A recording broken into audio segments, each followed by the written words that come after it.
When news of Muhan's death arrived, I was busy preparing for tonight's engagement banquet. On the phone, Mu Liang's voice was choked with sobs. Qingwei, eldest brother, he fell off a cliff, they can't even find his body. The rouge box in my hand dropped to the floor with a clatter, shattering into pieces. When did this happen? Last night. He went up the mountain to find that rare orchid you wanted, to give it to you as an engagement gift. And then, Mu Liang was weeping uncontrollably on the phone, while Mu Yi tried to comfort him. Don't cry, second brother. Qingwei must be devastated too. Sad. I should be devastated. Muhan was my fiancé, the finest among the 3 orphans taken in by the Song family, and the person I had trusted most since childhood. But at this moment, I only felt a surge of absurdity because I had been reborn in my previous life. After learning of Muhan's death, I was so grief-stricken that I turned down every suitor and spent my entire life alone, guarding his memory. It wasn't until I was 80, when I went to Switzerland for recuperation, that I saw Muhan, who had been dead for 60 years, in that private hospital. He was holding hands with my secretary, Han Xiao.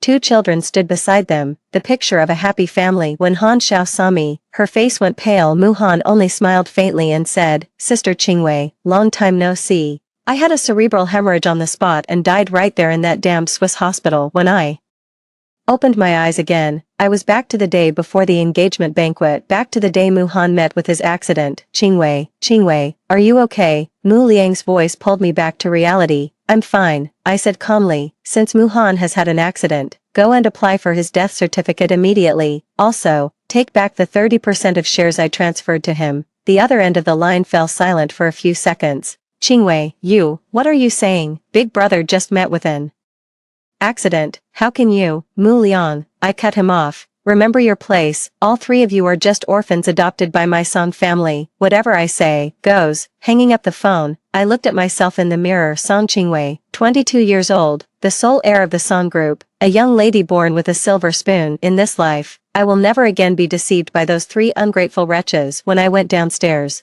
Mu Liang and Mu Yi were already waiting in the living room. Both had red eyes, as if they had just been crying. Seeing me come down, Mu Liang stood up immediately. Qingwei, we've already contacted the search and rescue team. Maybe there's still hope for our brother. No need. I sat down on the sofa. Since he can't be found, just treat it as a disappearance. 7 years later, declared dead by law. Mu Yi looked at me in disbelief. Qingwei, how can you be so cold-blooded? That's our eldest brother, your fiancé. I watched their little act, sneering inwardly. In my previous life, I was completely fooled by their tears, treating them like my own flesh and blood. But in reality, they had been secretly sending money to the deceased Muhan, allowing him to live like a millionaire overseas. And I, the one deceived, spent my entire life clinging to a love that never existed. Mu Liang, Mu Yi, I called their names. Starting today, you move out of the Song family home. Also, all the shares and assets I transferred to you are to be returned in full. Mu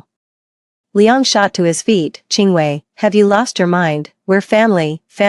I laughed. My only family, Song Qingwei's family, are my mom and dad. The 3 of you are just kids my parents adopted from an orphanage to keep me company because they thought I was lonely. Now the game is over. Mu Ye's face turned ugly. Qingwei, you can't take your anger out on us just because something happened to Big Brother. We've treated you like our own little sister since we were kids. How can you say something like that? I stood up and looked down at them. Then let me ask you, do either of you have the surname Song? In the eyes of the law, what relation are you to my family? The 2 of them were speechless. Indeed, when my parents adopted them back then, it wasn't a formal adoption through legal procedures. They simply changed their surnames and moved into the Song household. In a legal sense, they are nothing. Butler, I called out. Give them 1 million each and have them leave the Song family. Also, notify the lawyer to reclaim all the assets I previously transferred. The butler looked hesitant. Miss, that might not be appropriate. What's inappropriate about it? I said coldly. I am the sole heir of the Song family. My word is the rule. Mu Liang tried to say something,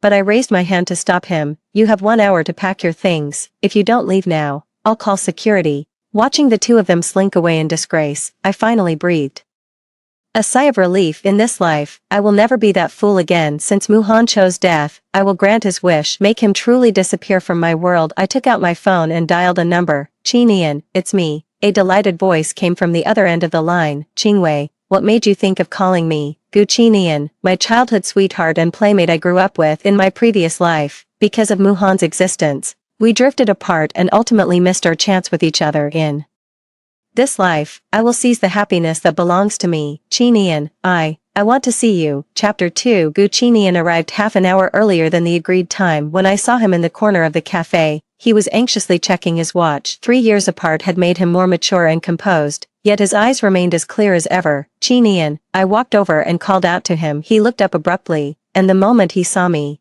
surprise and joy flashed in his eyes. Qingwei, you've lost weight. I sat down across from him, momentarily at a loss for words. In our previous life, the last time we met was at his wedding. He married a socialite from a well-matched family, and I attended that wedding alone, carrying my longing for Muhan at the wedding. He asked if I was doing well. I said yes. He said, that's good. After that, we never saw each other again. Qingwei, Chinian waved a hand in front of my eyes. What are you thinking about? Nothing, I snapped back to myself. Chinian, there's something I need to tell you. Muhan is dead. Chinian froze for a moment, then grabbed my hand anxiously. When did it happen? Are you okay? His hand was so warm, reminding me of how he used to hold my hand like that to comfort me every time I cried when I was little. Last night, he fell off a cliff, I said calmly. I'm fine. Qingwei. Chinian hesitated, as if wanting to say more. I knew what he was trying to say. In my previous life, he had the same look on his face, wanting to comfort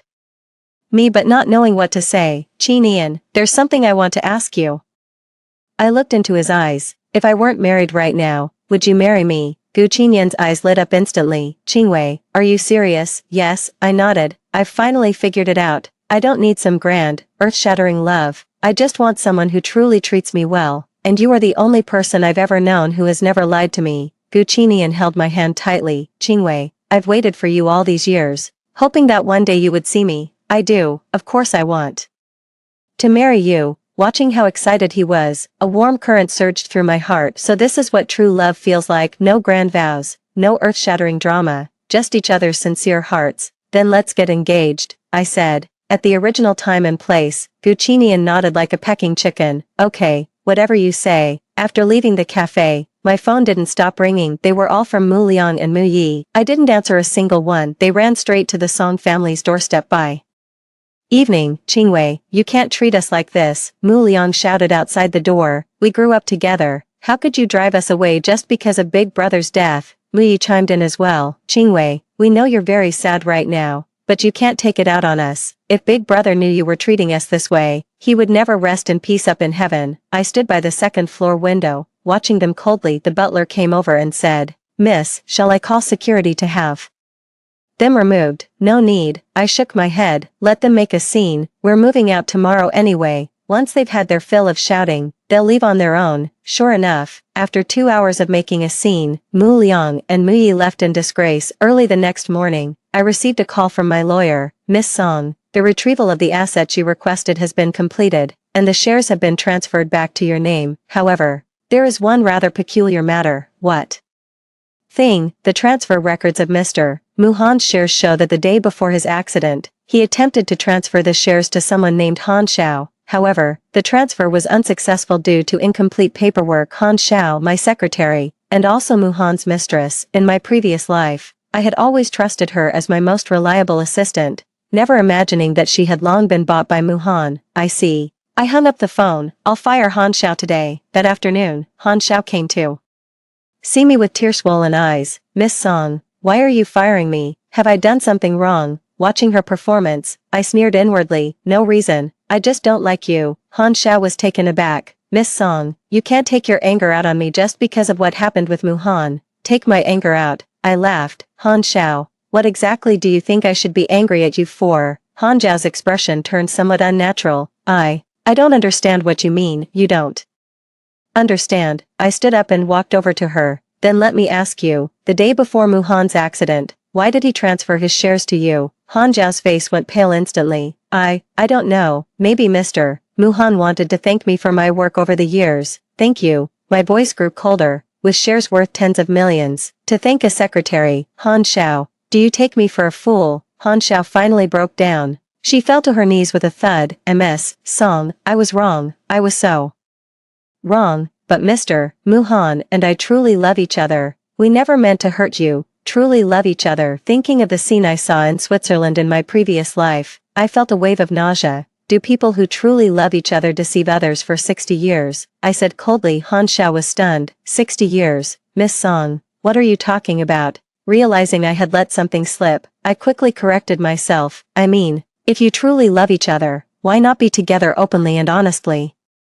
Why use such a shady method? Han Xiao lowered her head and remained silent. Get out, I said with a wave of my hand, starting today. Don't let me see you again. Han Xiao ran out crying. I knew it. She would definitely go find Mu Liang and Mu Yi, then let the storm rage ever more fiercely. Chapter 3. Sure enough, that very evening, Mu Liang, Mu Yi, and Han Xiao appeared together at the Song family's doorstep. This time they had learned their lesson. Instead of making a scene, they knelt quietly. At the entrance, passers-by pointed and whispered, saying that I, the wealthy heiress, was too cold-hearted, kicking out my fiancé's brothers right after his death. I sat in the living room, watching the three of them outside through the window. In my past life, I couldn't stand hearing anyone speak ill of me, and I gave in every time, but in this life, I will not be soft-hearted again. Miss, there are more and more reporters outside. The butler reported. Should we chase them away? No need. I picked up my teacup and took a slow sip. Let them kneel. Tomorrow just happens to be my engagement banquet with Qin Ian. Let everyone see what it means to reap what you sow. Early the next morning, I changed into a carefully chosen gown. It was a champagne-colored long dress, simple and elegant, nothing like morning attire. The butler looked worried when he saw my outfit. Miss, do you think this is appropriate? What's inappropriate about it? I adjusted my earrings. I'm not dead, so why should I dress like a widow? The engagement banquet was set on the top floor of the Song's hotel. The guests were all the nobility and prominent figures of the capital, including my parents' friends and many members of the media. When Gu Qinian and I walked into the banquet hall hand in hand, everyone was stunned. Just 3 days earlier, everyone assumed I would cancel the engagement banquet due to Muhan's death. They never expected that not only did I not cancel it, but I also changed the groom. Qingwei, are you sure you want to do this? Gu Qinian whispered to me, looking at the astonished faces below the stage. I nodded firmly. Yes. The MC began to introduce the story of our love. You could say we grew up together as childhood sweet, sharing a deep and innocent bond. The guests below whispered among themselves, but out of respect for the Song family, no one dared to question it openly. Halfway through the ceremony, the banquet hall door suddenly swung open. Mu Liang, Mu Yi, and Han Xiao rushed in. Qingwei, how can you do this? Mu Liang shouted. Big brother has only been dead for 3 days, and you're already engaged to another man. Have you no shame? Mu Yi chimed in. Big brother loved you so much, he even gave his life for you. How could you treat him like this? Han Xiao sobbed tearfully. Miss Song, Mu Han loved you so deeply. How can you trample on his feelings like this? The banquet hall erupted in an uproar. The guests began to whisper among themselves. Some said I was being too heartless, while others said Muhan truly deserved pity. I looked at the 3 people in the audience and suddenly smiled. You say Muhan loves me. I took the host's microphone. Then let me ask you, would someone who truly loves me secretly transfer millions in stock to another woman the day before our engagement? Han Zhao's face turned pale instantly. Mu Liang and Mu Yi were also stunned. Clearly, they had no idea about this. Miss Han Xiao, why don't you tell everyone why Muhan transferred tens of millions in stock to you? I looked at her. Is it because you were just ordinary work colleagues? Han Xiao stammered, unable to say a word. The guests in the audience began to murmur among themselves, and the looks they gave Han Xiao grew meaningful. And also, Mu Liang and Mu Yi. I looked at those 2 brothers. You keep saying Muhan loves me, but then why was he secretly selling off the gifts I gave him for a whole month before his accident? Where did all those gifts end up? Don't you know? Mu Liang's face turned ugly. Qingwei, you.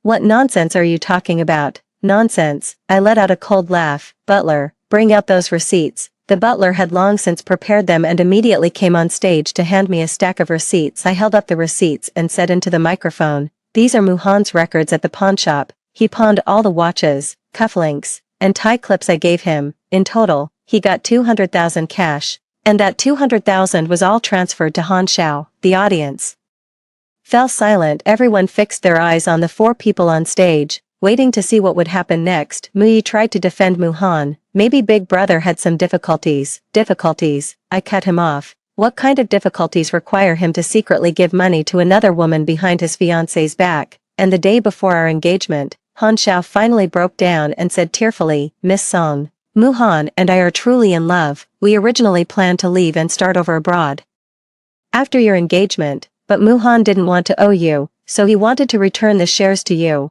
As soon as these words were spoken, the whole audience erupted. Everyone understood that Muhan had not died by accident at all, but had left deliberately. He had faked his own death to elope with his lover. Gucinian gripped my hand tightly, giving me strength. Taking a deep breath, I continued, everyone. Now you all understand, don't you? My fiancé chose to fake his death the day before our engagement to escape the marriage, so why on earth should I spend my life as a widow for a man who deceived and betrayed me? Applause broke out from the audience. Some people began to applaud me, supporting my choice. Mu Liang and Mu Ye's faces turned ashen. They knew they were completely finished. Han Xiao ran out of the banquet hall crying, watching her retreating figure. I felt a surge of satisfaction. In the previous life, you deceived me my entire life. In this life, I will make you pay the price. Chapter 4. After the engagement banquet, public opinion began to shift. The voices that once accused me of being cold-blooded had vanished, replaced by doubts about Muhan's character. Some media outlets dug up more inside information, revealing that Muhan had indeed been selling off his assets before his death.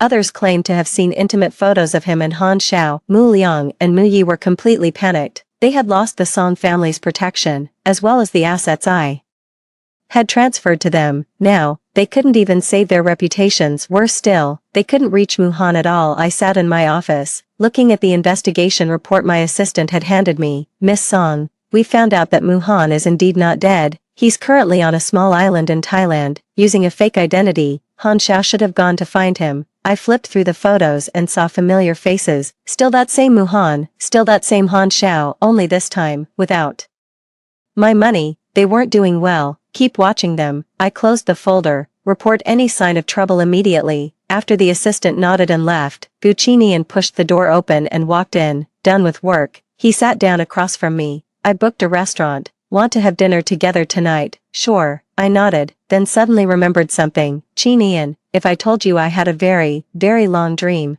A dream about our future, would you believe me? Gucinian was stunned for a moment, then smiled. What dream? I dreamed that because I trusted Muhan, I missed out on you for a lifetime. I looked into his eyes. I dreamed that you ended up marrying someone else, and I grew old alone. I dreamed that at the age of 80, I finally realized that the biggest mistake of my life was not choosing you sooner. Gucinian's expression turned serious. Qingwei, that was just a dream. You chose me now. We have a beautiful future ahead. I took his hand. Yeah, just a dream.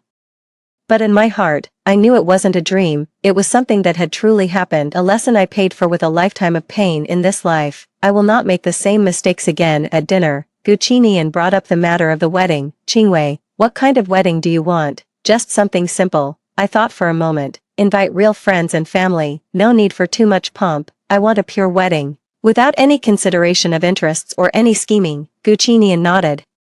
Whatever you say. Just then, my phone rang. It was an unfamiliar number. Miss Song, it's Mu Liang. Mu Liang's hoarse voice came through the phone. I'd like to talk to you. There's nothing to talk about. I was about to hang up. It's about my eldest brother, Mu Liang said hurriedly. He's still alive, and he's in danger now. I sneered. I know he's still alive, and I know where he is. Mu Liang, do you really think I'm that easy to fool? There was silence on the other end of the line for a few seconds. Miss Song, I know you're angry, but my eldest brother is really in trouble. He was kidnapped in Thailand, and the kidnappers are demanding a 10 million ransom from us, but we simply don't have that much money right now. Listening to Mu Liang's words, I laughed coldly in my heart. The same old trick again. In my previous life, they used a similar tactic, claiming Muhan was sick abroad and needed money for treatment, tricking me into transferring a large sum. Mu Liang, do you really take me for a fool? My voice grew colder. First you say he's dead, then that he's been kidnapped. If you have any new tricks left, just spit them all out at once. Miss Song, I'm not lying to you. Mu Liang's voice cracked with tears. The kidnappers sent photos. My big brother was beaten badly. Enough, I interrupted him. Mu Liang, I've seen through all three of you. If you want money, that's impossible. If you want my sympathy,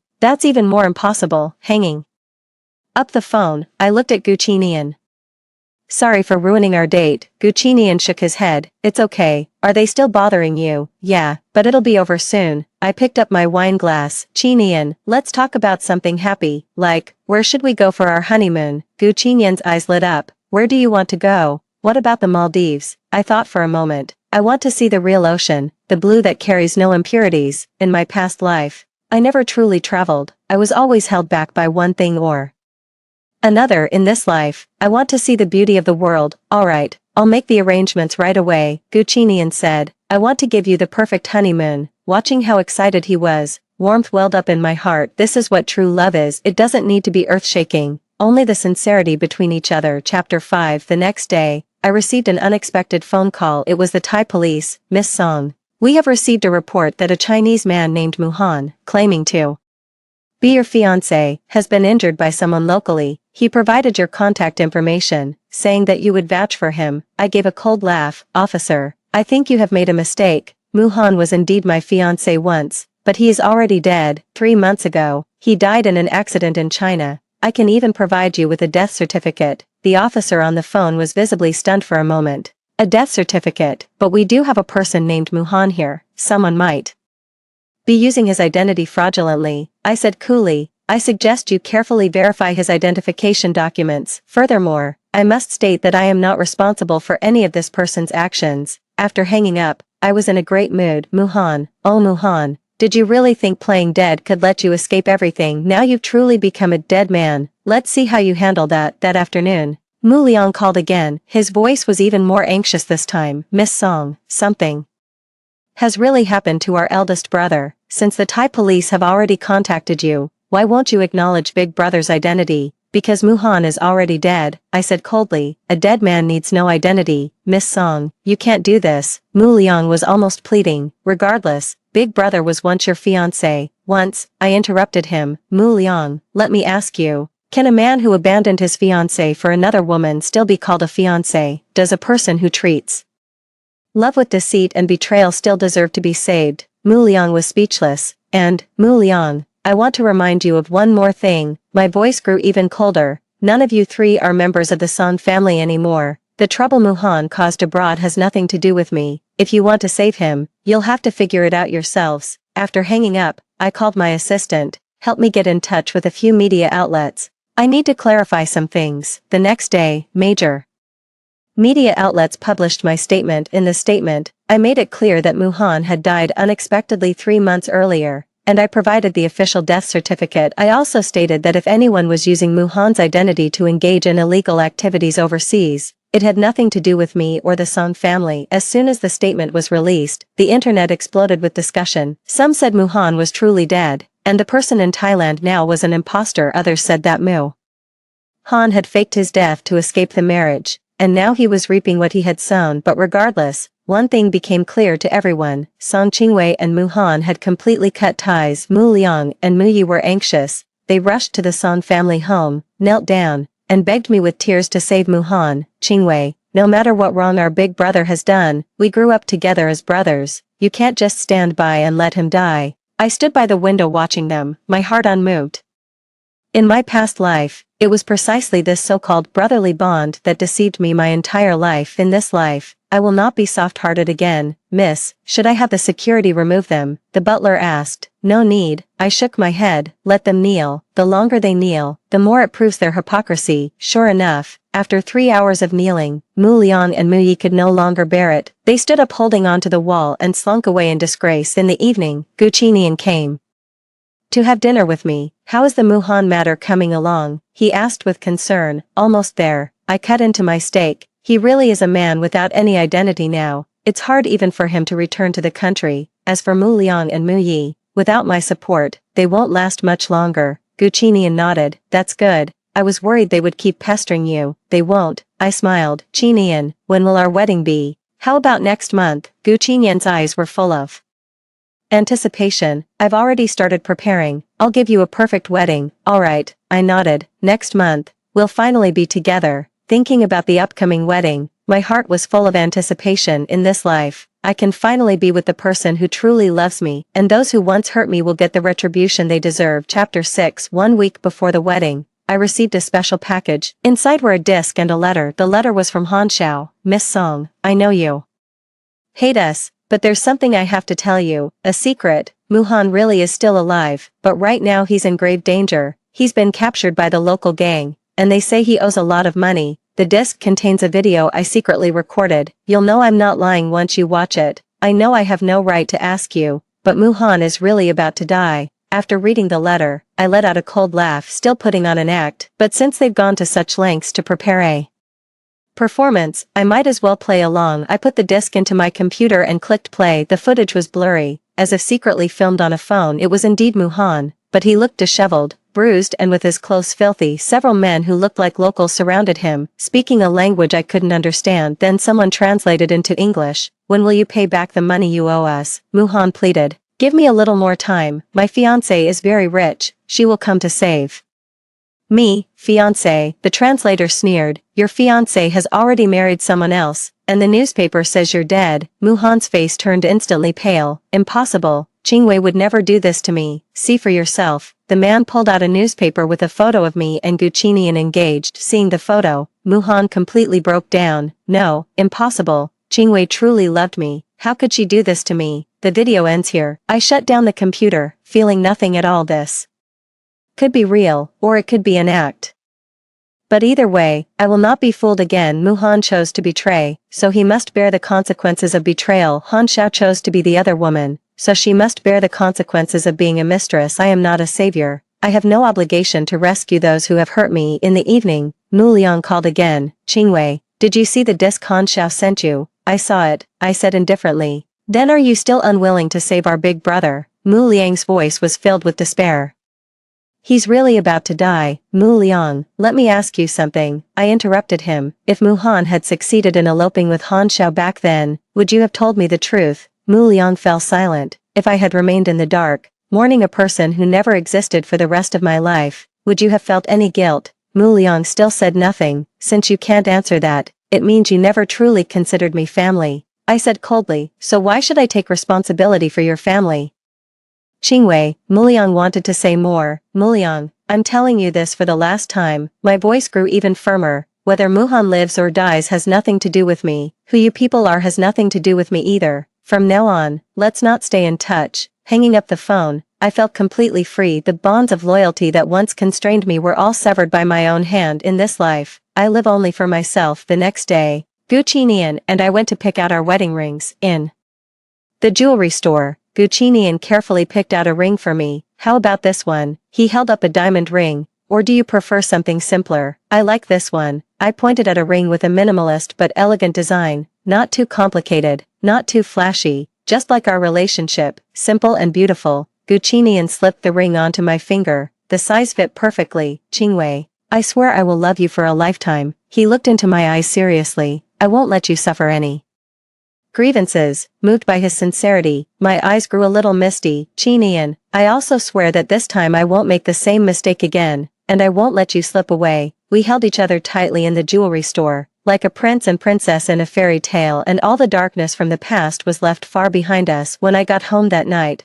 I received a call from my assistant. "Miss Song, there's an update. Muhan was indeed arrested, but not by the gang, by the Thai police. He's suspected of multiple charges, including illegal entry, identity fraud, and financial scams. It looks like he's really finished this time." After hearing this, my heart was churning with mixed emotions. This is the price of betrayal. Muhan thought he could gain freedom through deception, but he never realized that freedom comes at a cost. "I see," I said. "Keep monitoring the situation, but don't interfere." "Yes, Miss Song." Hanging up the phone, I walked to the window and looked out at the night view. Tomorrow is my wedding day and Muhan will never appear in my life again. This time, it truly is the end. Chapter 7. On the wedding day, the weather was remarkably fine. The sun was bright, a gentle breeze was blowing, as if even the heavens were blessing us. Dressed in a pure white wedding gown, I stood before the mirror for a final check of my makeup. I had designed the gown myself, simple and elegant, without too many elaborate decorations, just like my state of mind now, pure and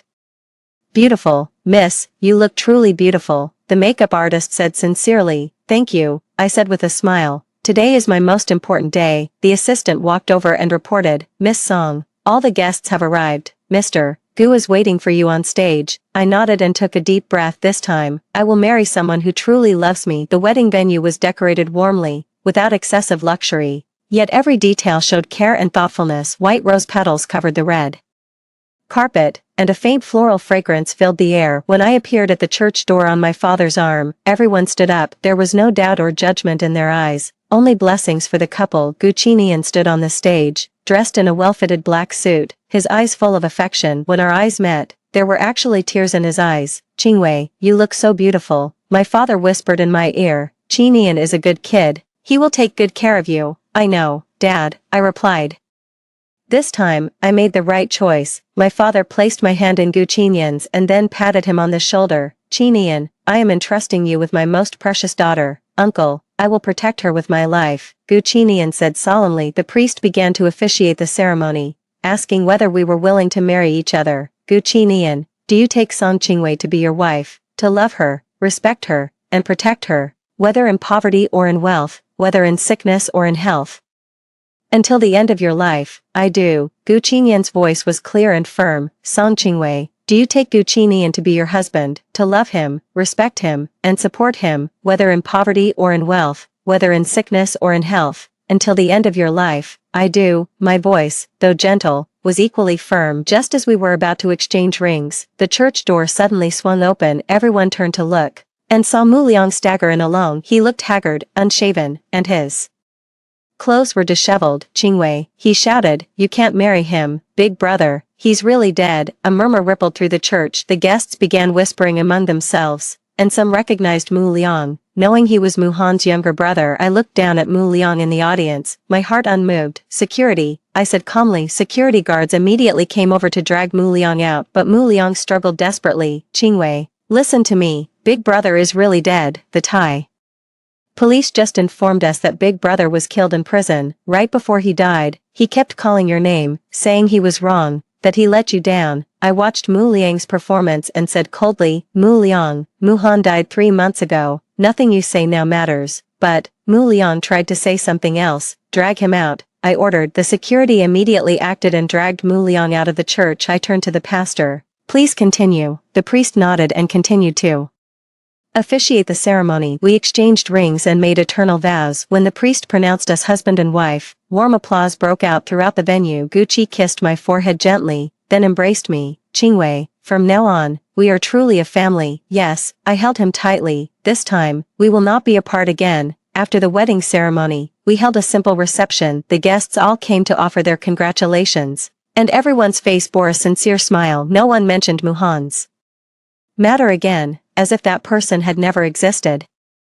That evening, Gu Qinian and I returned to our new house. It was the villa we had picked out together, simply but warmly decorated. Qingwei, are you tired? Gu Qinian asked with concern. Not at all, I shook my head. Today is the happiest day of my life. Qinian, thank you for waiting for me so long. Silly, Gu Qinian gently stroked my cheek. When you love someone, no amount of waiting is too much. Looking into his sincere eyes, I felt an overwhelming sense of gratitude. This is what true love really means. No deception, no betrayal, no scheming, just two sincere hearts. And that is enough. Chapter 8. Life after the wedding turned out to be even better than I had imagined. Gu Qinian spoiled me like a little princess, putting me first in everything and never letting me suffer the slightest grievance, and I loved him with all my heart in return. Our bond grew deeper day by day. 2 months later, I unexpectedly became pregnant. Really? Gu Qinian looked at the test report, his hands trembling with excitement. We're going to have a baby. Yes, I nodded with a smile. You're going to be a father. Gu Qinian carefully hugged me, afraid of touching my belly. Qingwei, this is wonderful. Our baby will be very happy. I finished his sentence. Because he has the best parents in the world. During that time, Mu Liang and Mu Yi both disappeared and never came to disturb us again. I thought that was the end of it. Until one day, when I was at the hospital for a prenatal checkup, I ran into Han Xiao. She looked haggard, had lost a lot of weight, and her eyes had become hollow. When she saw me, she froze for a few seconds, then walked over on her own. Miss Song. Her voice was very soft. Congratulations. I glanced at her and said nothing. Miss Song, there's something I want to tell you. Han Xiao continued. Mu Han is really dead. I know, I said flatly. Right before he died, Han Xiao's tears fell. He said he was wrong, that he never should have deceived you. He said that if there is a next life, he will cherish you properly. I listened to her words, feeling no stir of emotion inside. Han Xiao, do you really think I would believe a word you say? Han Xiao was taken aback for a moment. Miss Song, I'm not lying to you. Mu Han truly regrets it. Regrets it? I sneered. If you two had successfully run away together back then, would he still regret it now, if I hadn't discovered the truth? Would he still regret it? Han Xiao, Muhan's regret is. Simply because his plan failed, Han Xiao lowered her head and dared not speak further. And one more thing, Han Xiao. I looked at her. I hope this is the last time we meet. I am very happy now and don't want to be disturbed by things from the past. Han Xiao nodded, then quietly left, watching her retreating figure. I gently touched my belly. Baby, mommy has cleared away all the darkness for you. Now you can grow up in a pure world. 6 months later, I gave birth to a healthy daughter. She has Gu Qinian's eyes and my lips, as lovely as a little angel. She looks like you, Gu Qinian said softly as he held our daughter, his eyes full of affection. And like you, I said with a smile, she is the fruit of our love. We named our daughter Gu Nian, hoping she would always be surrounded by love, and forever remain innocent and kind. After having our daughter, our lives became busier, but also more fulfilling. Gu Qinian is a good father. The first thing he does after coming home from work every day is to play with our daughter, and I, too, enjoy the happiness of being a mother, watching my daughter grow up day by day. Sometimes I think of my past self, the woman who grew old alone. If I hadn't been reborn, I would never have experienced this kind of happiness. Thank fate for giving me a second chance, allowing me to choose my life over again. When our daughter turned 1, we threw a big birthday party. All our friends came, and everyone said how adorable our daughter was. Qingwei, you are truly happy, my best friend remarked. Gu Qinian is so good to you and Nian Nian. Yes, I watched Gu Qinian playing with our daughter, my heart full of gratitude. I have finally found true happiness. The things of the past no longer matter. My best friend nodded. By the way, did you hear? Mu Liang and Mu Yi are both doing quite poorly. I was startled. What happened? Mu Liang owes a lot of money outside. People are hounding him for repayment. I heard he's fled to another city.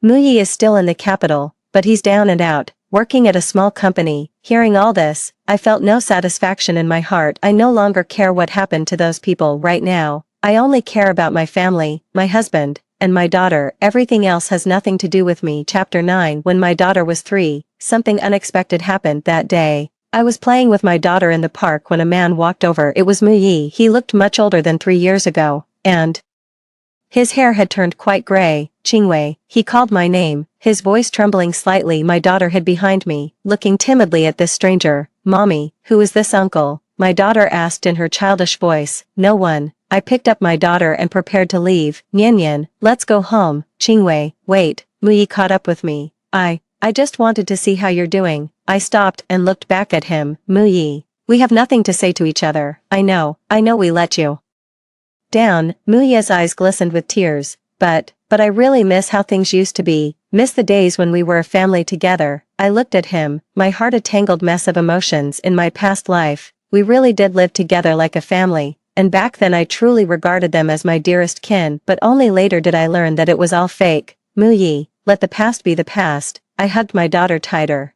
I have my own family now, and I'm very happy. I know, I can see that. Mu Yi looked at my daughter in my arms, his eyes full of envy. She's beautiful, just like you were when you were little. My daughter looked curiously at Mu Yi, then said to me, Mommy, this uncle is crying. Yes, Mu Yi was crying. This 30-year-old man was crying in the park in front of strangers. I'm sorry, Qingwei, he choked out. We truly let you down. If time could turn back, I would never have let Big Brother do something like that. I would have told you the truth and not let you be deceived for so long. I looked at him, and suddenly fragments of my childhood came back to me. Back then, Mu Yi was still young and often followed me around, calling me Sister Qingwei. Once, when I was sick, he secretly gave me the candy he couldn't bear to eat himself. In those days, we truly felt like a real family. But what happened later, for Muhan's sake, they chose to deceive me for a lifetime. Mu Yi, some things, once done wrong, cannot be redone, I said softly. I forgive you,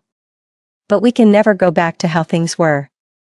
Mu Yi nodded. I understand. I just wanted to say I'm sorry, and thank you for taking us in back then, for giving us a home. With that, he bowed deeply, then turned and left. In my arms, my daughter asked, Mommy, why was that uncle crying? Because he did something wrong. I gently stroked my daughter's hair. Nian Nian, we must be honest people. We must not lie or hurt others. Understand? I know. The daughter nodded obediently. Mom, let's go home and find Dad. Okay. I carried my daughter and walked toward the parking lot. When we got home, Gu Qinian was already preparing dinner. why are you back so late? He asked with concern. I ran into some things. I put my daughter down and told him what had happened today. After listening, Guchinian held me in his arms. Qingwei, let the past be the past. We are very happy now. And that is enough. Yes, I leaned against his chest. Qinian, I love you. I love you too. He kissed my forehead. Always have. That night, I had a dream. I dreamed of playing with Muhan and the others when we were little. We were all so young back then, not yet understanding what love or betrayal meant. In the dream, we were very happy, like true siblings. When I woke up, I found my pillow was damp, so I had been crying, not for Muhan, not for that deceived relationship. It is for those beautiful moments that have passed, and for that once pure and sincere friendship. Guchinian was woken up by my movements. Qingwei, what's wrong with you? Nothing, I just had a dream. I snuggled in his arms. Qinian, let's stay together forever. Okay, of course. He gently stroked my back. We'll always be together, watching Nian Nian grow up, watching her get married and have children, and then we'll grow old together, until the very last moment of our lives. Listening to his words, an immense warmth welled up in my heart. This is the future I want. It doesn't need to be earth-shattering, just plain and simple, staying together for a lifetime.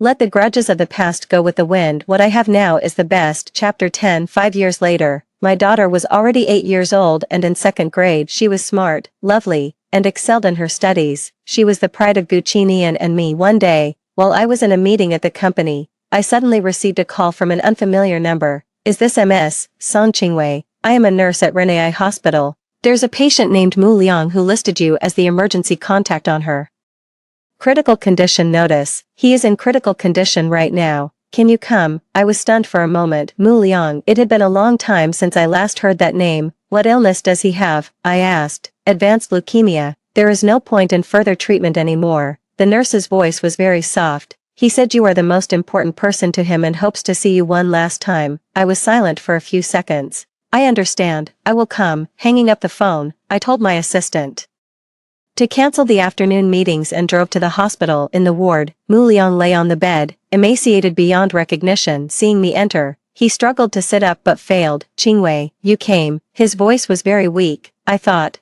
you wouldn't come. I sat down by the bedside. Mu Liang, how could you get such an illness? Maybe it's retribution. He gave a bitter smile. Qingwei, I know I'm not in a position to ask anything of you, but I want to say I'm sorry. All these years, I've been regretting what I did to you back then. Looking at his haggard appearance, a mix of complex emotions welled up inside me. Mu Liang, don't bring up the past anymore. Qingwei, do you know? Mu Liang's eyes glistened with tears. I've been living a very difficult life all these years. Every night I dream of our childhood, of the times when our family was together. Back then, you were so good to us, treating us like your own younger brothers. But what did we do? For our eldest brother's sake, we chose to deceive you. Qingwei, can you forgive me? Seeing the pleading look in his eyes, my heart was torn by conflicting emotions. Mu Liang, I forgave you all a long time ago, I said softly. Hating someone is too exhausting. I don't want to make my life so hard. Upon hearing my words, Mu Liang's tears fell. Thank you, Qingwei. Having your forgiveness, I have no regrets. Mu Liang,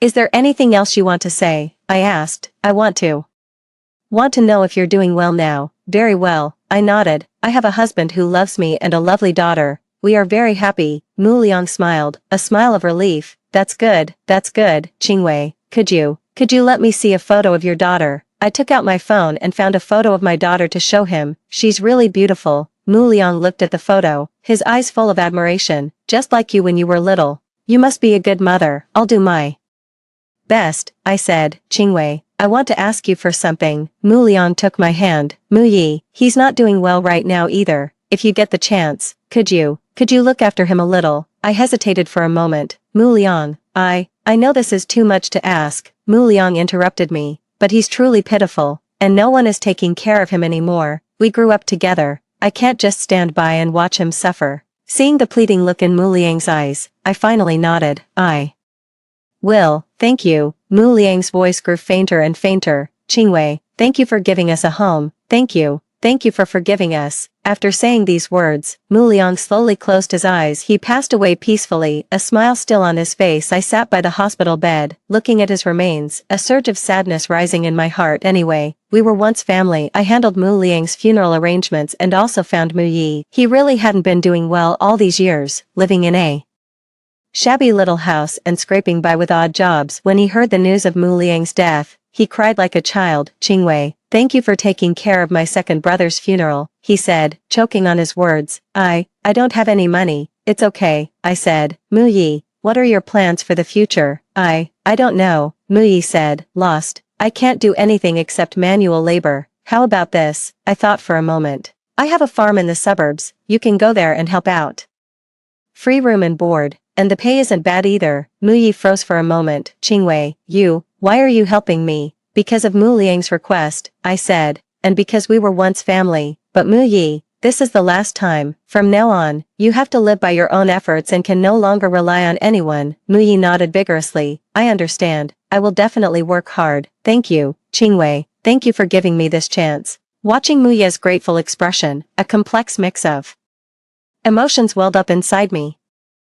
Perhaps this is just how fate arranges things. After all these years of going in circles, we still have to say goodbye like this. But no matter what, I've done everything with a clear conscience. When I got home, Gu Qinian and our daughter were playing games in the living room. Seeing me come in, my daughter immediately ran over. Mom, you're back. Was Nian Nian good today? I said, picking up my daughter. I was very good. My daughter gave me a kiss on the cheek. Mom, what's wrong? You look a little sad. It's nothing. Mommy is just a bit tired. I smiled. Gu Qinian walked over and looked at me with concern. Qingwei, what happened? I told him what had happened today. You did the right thing. Gu Qinian hugged me and our daughter. Qingwei, you have a kind heart. That's what I love most about you. The grudges of the past are over. We need to look forward. Yes, I leaned against him. Qinian, we still have a long future ahead. We must cherish it. That evening, the three of us sat on the balcony watching the stars. Our daughter pointed at the sky and asked, Mom, do people really turn into stars after they die? Maybe they do.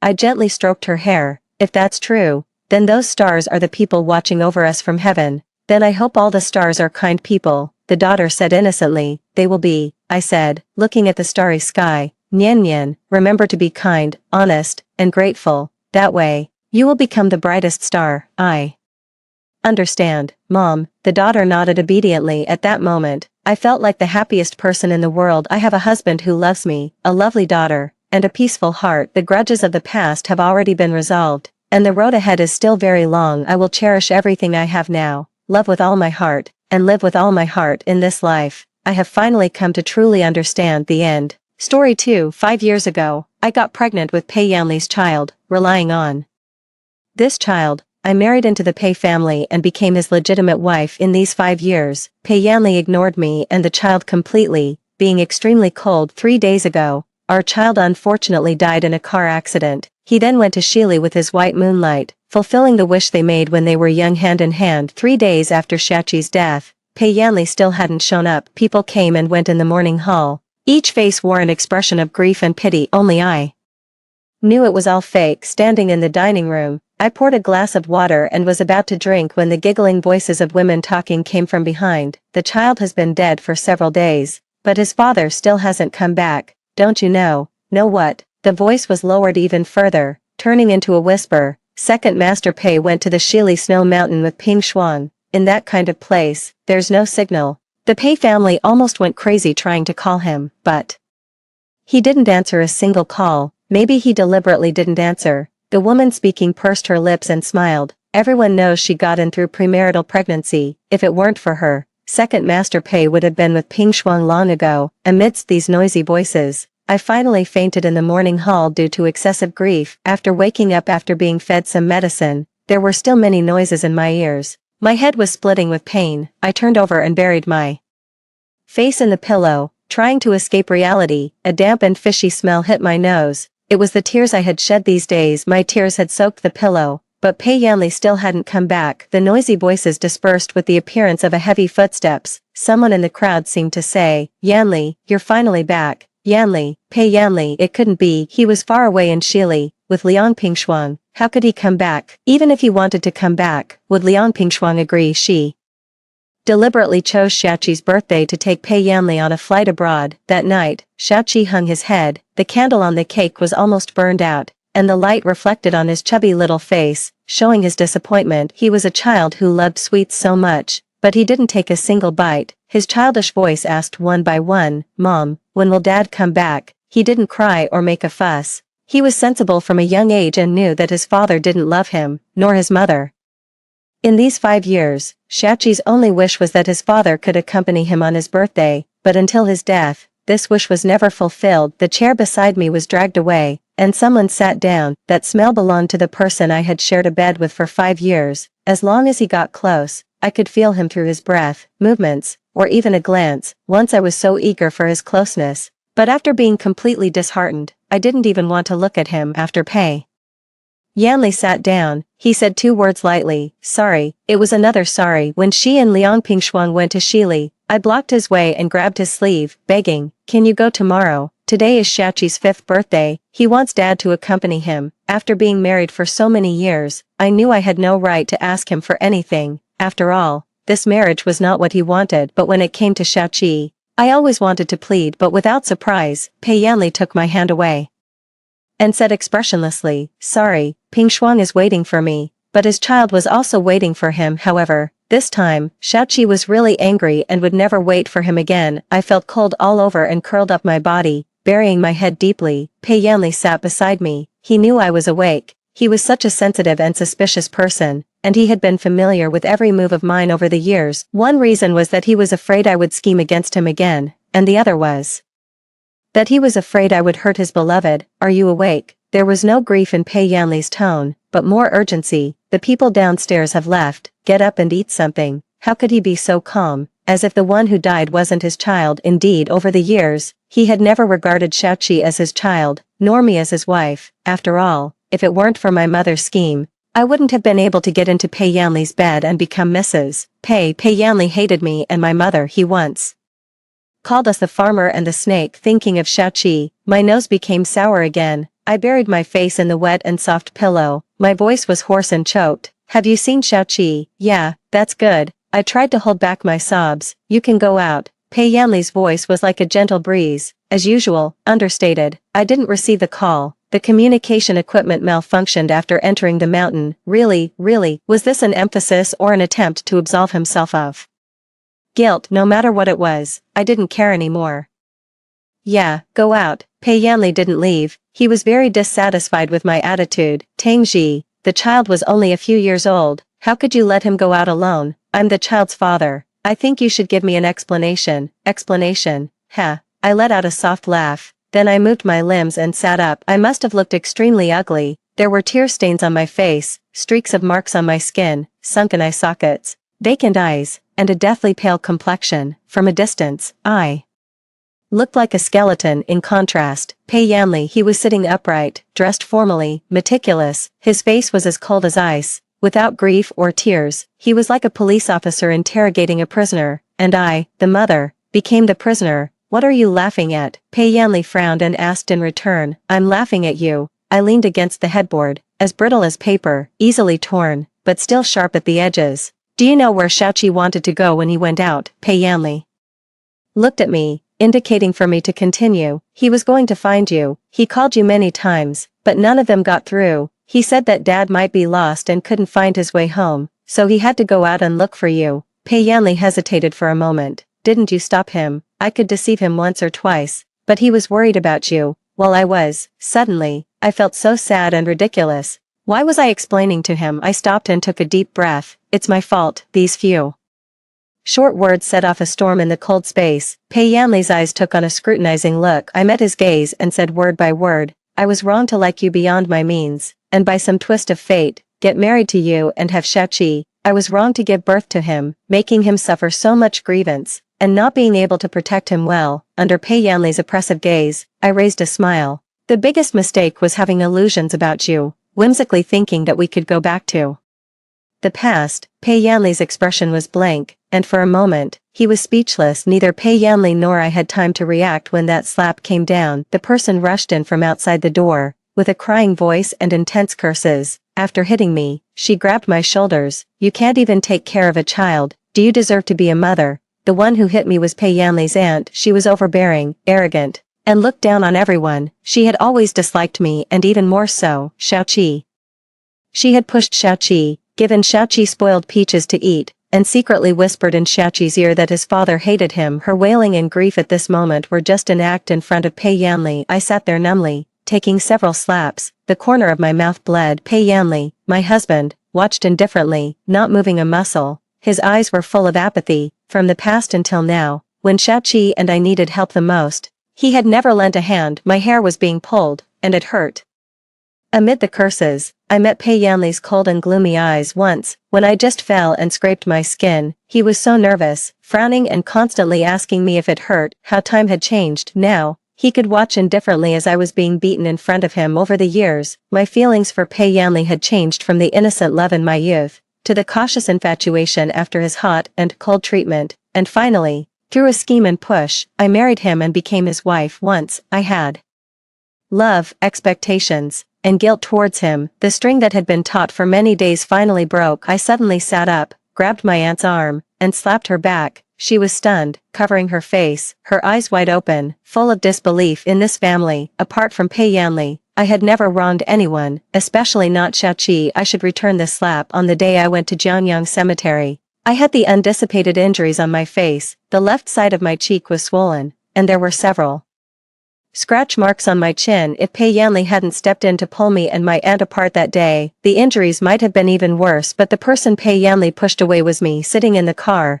The cold air came from all directions, but I didn't feel cold. I stared blankly out of the car window. Pei Yanli sat beside me, answering a phone call. It was from Liang Pingshuang. On the day Xiaoqi was buried, as his father, he had to answer another woman's call at this time. His tone was always casual, but he had a special kind of patience with Liang Pingshuang. Yes, I still need to be busy for a few days. You go back first. I half turned my body and felt Pei Yanli's gaze sweep over. Then he handed me the phone. Pingshuang wants to talk to you. In the past, I might have thrown the phone away, but after losing Xiaoqi, what was the point of doing such things? Under Pei Yanli's surprised gaze, I smiled and took the phone, putting it to my ear. The screen still retained the warmth of Pei Yanli. In the past, I was so eager to get close to him, his smell, voice, and body temperature, but now, just getting close to it made me feel nauseous. Liang Pingshuang's voice came from the receiver, still so graceful and cheerful. Tangji, how are you? I didn't say anything. The aura of the person beside me was very oppressive, as if I dared to say a harsh word to Liang Pingshuang, he would immediately kick me out of the car. Pei Yanli had done such a thing before. It was in a snowy night. I just made a phone call to Liang Pingshuang in front of him, warning her not to destroy someone else's family. This made Pei Yanli furious. He threw the phone and drove me out. That night, I walked in the ice and snow for 2 hours. Later, I had a fever for a week, and he didn't come to see me once. It was Xiaoqi who lay beside my bed, his little hand on my forehead, calling me mom over and over again. I survived for Xiaoqi. If that child didn't have me, how could he survive in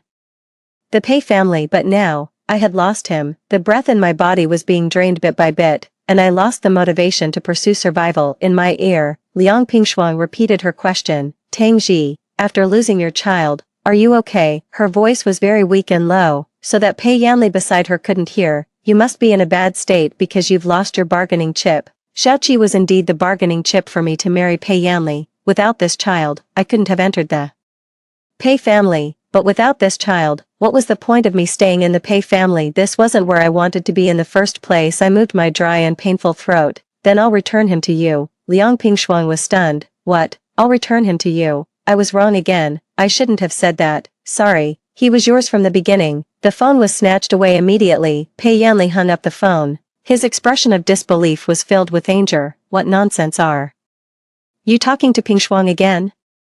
What could a mother who had lost her child say to her husband's mistress? There was no more warning, nor would there be curses. All there was letting go, so that the lovers could be together. I was no longer able to hold on to this relationship. I didn't even want this life anymore. In a drizzle, Xiaoqi was buried. The photo on the tombstone was taken when he was 3 years old. At that time, the whole family had agreed to take a family portrait. Xiaoqi and I arrived early and waited from morning till night. All around were happy and harmonious families. They were chatting, laughing, and posing under the guidance of the photographer amidst the laughter and joy. Xiaoqi and I seemed even more ridiculous. I could endure Pei Yanli's cold treatment, but what about Xiaoqi? The gloomy weather, the cold tombstone, and the photo on the tombstone didn't have a smile. After all, that day, Xiaoqi was suppressing his disappointment to take the photo. He didn't want to make me unhappy. Someone held an umbrella beside me. I lowered my head and prayed and repented in front of Xiaoqi's tombstone, hoping that in his next life, he could have a pair of parents who loved him and not suffer from cold looks like this. Life rain passed in front of my eyes, and a figure walked by. It seemed to be Pei Yanli. I forced my heavy eyelids open and saw his black coat brush past a shadow.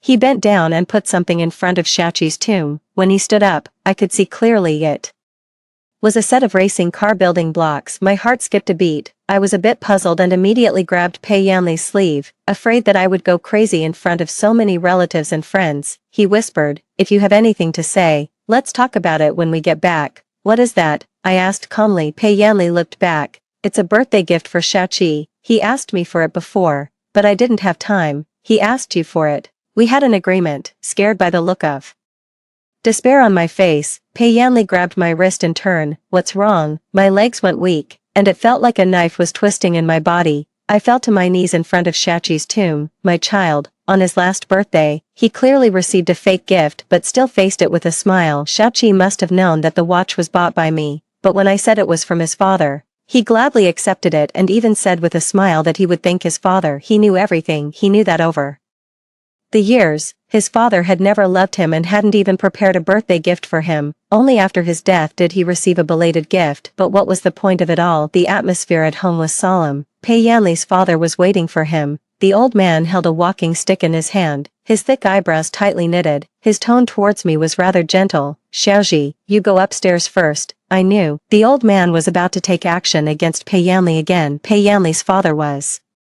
the only one in this family who liked me, trusted me, and supported my marriage into the family. It was because my father had saved his life in a critical moment. After my father passed away, the pillar of our family collapsed. To repay the favor, the Pei family gave my mother a job as a nanny. The job was easy, and the salary was high. Pei's father also arranged for me to study in the same school as Pei Yanli and told him to take good care of me, treating me like a younger sister. Pei Yanli did as he was told, but I, not knowing my place, fell in love with him. When Pei's father learned that Pei Yanli was late for Xiaoqi's funeral, he sent everyone else away and intended to use the family rules on him. The nanny ran up to ask me to plead for mercy. She was hysterical, dragging me. "Sir likes you the most. Go and say a few kind words. Hurry up, go." Why should I go? In the past, I loved Pei Yanli wholeheartedly. When he was hurt or scolded, I felt even worse than him, but all of that was based on my love for him. Later, day and night, I watched him running around for Liang Pingshuang. The love was gone, and I was overwhelmed by shame and self-blame. How many times I wanted to leave with Xiaoqi,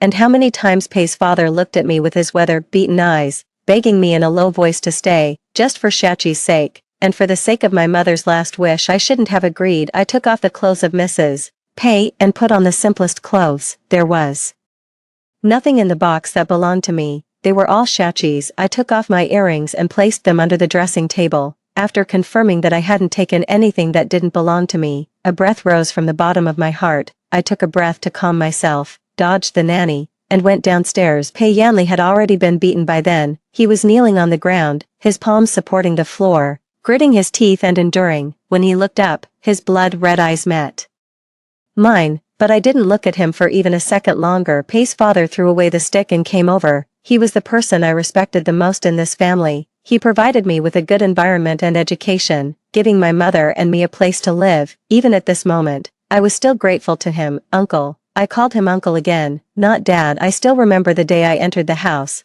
Pei's father took my hand and placed it on Pei Yanli's hand, earnestly admonishing him. "Xiaoji is a good girl, treat her well." Just like that day when my mother and I came to the Pei family, he introduced me to Pei Yanli in the same way. "Xiaoji will be your sister from now on. Go to and from school with her. You have to take good care of her." The difference was that the young Pei Yanli could still smile at me. He took care of me at school, took me to the cafeteria, waited for me after school, and even pulled me to watch him play ball. Clearly, there were crowds of girls outside the court who liked him, but he insisted that I go. He was so dazzling and outstanding, the center of attention wherever he went. I on the other hand, was extremely ordinary. When I was with him, I always buried my head, I dressed simply, with a ponytail, I could wear the school uniform forever. I didn't even dare to look into his eyes when talking to him. I was so timid and introverted, not likable at that time. Everyone in school knew that Payanli liked to be with me because his father owed my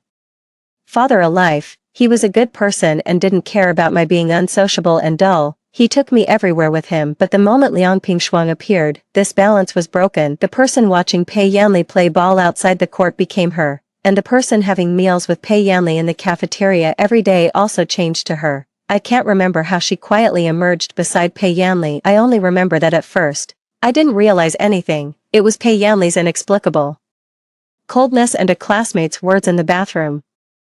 Tangji is so insensitive. Payanli is already dating Liang Pingshuang, and she's still following around like a third wheel. Third wheel dating. These words made me keep my distance from Payanli. Since then, I sensibly stayed away from him, making excuses to refuse to have meals and go to and from school with him. Even at home, I avoided meeting him, but when I appeared in the cafeteria with a male classmate, he came over. Standing beside the dining table, he looked at me with his condescending eyes, as if examining a commoner. So you're not having meals with me because you're dating someone? I didn't understand. I just didn't want to be a third wheel, but later, by some twist of fate, I broke up Liang Pingshuang and Payanli, the perfect couple. It was time to return this position to Liang Pingshuang. Payanli, who was kneeling on the ground, stood up. The 2 blows didn't hurt him much. When he looked at me, I looked at Pei's father. Uncle, I've left all the things that should be left in the bedroom. I'll leave today. Xiaoji, moving out and getting a divorce were things I had informed Pei's father about a few days ago. He didn't agree and tried his best to persuade me to stay, just like he had stopped me all those years.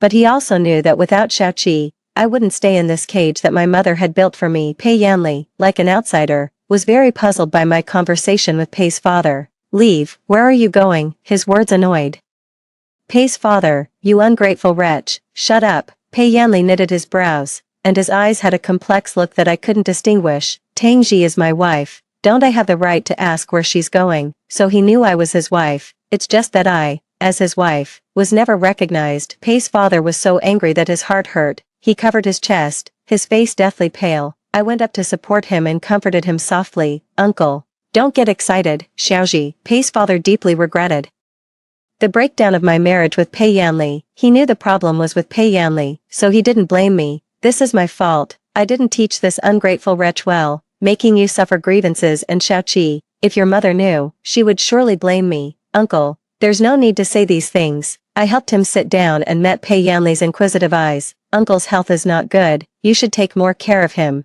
Without the grief and tears from a few days ago, my calm appearance seemed even more mournful as I walked past Payanli. He grabbed my wrist. Explain clearly, where exactly are you going, and why are you leaving? The greatest sorrow is the death of the heart. Payanli didn't understand this truth. No longer having any attachment to him, I didn't look at him and forcefully shook off his hand. 3 days after leaving the Pei family, I fainted at home. This was within my expectation. Gastric cancer was diagnosed 2 months ago. At that time, Xiaoqi was still alive, and I had been actively cooperating with the treatment. The day I got the diagnosis, I had hinted at Payanli, but all I got in return was his cold eyes. He already hated me to the bone, and I woke up too late. I originally planned to cure the disease and leave the Pei family with Xiaoqi. Now it seems that I'm going to find Xiaoqi. What I didn't say that day was that Xiaoqi ran out of the house to find Payanli because I fainted from the pain. A 5-year-old child didn't know how to call an ambulance. The first person he thought of was his father. After going through so much, I never thought that at the end of my life, the person I would see when I opened my eyes would be He Guang. He Guang was in the same class as me when we were studying. His family was poor,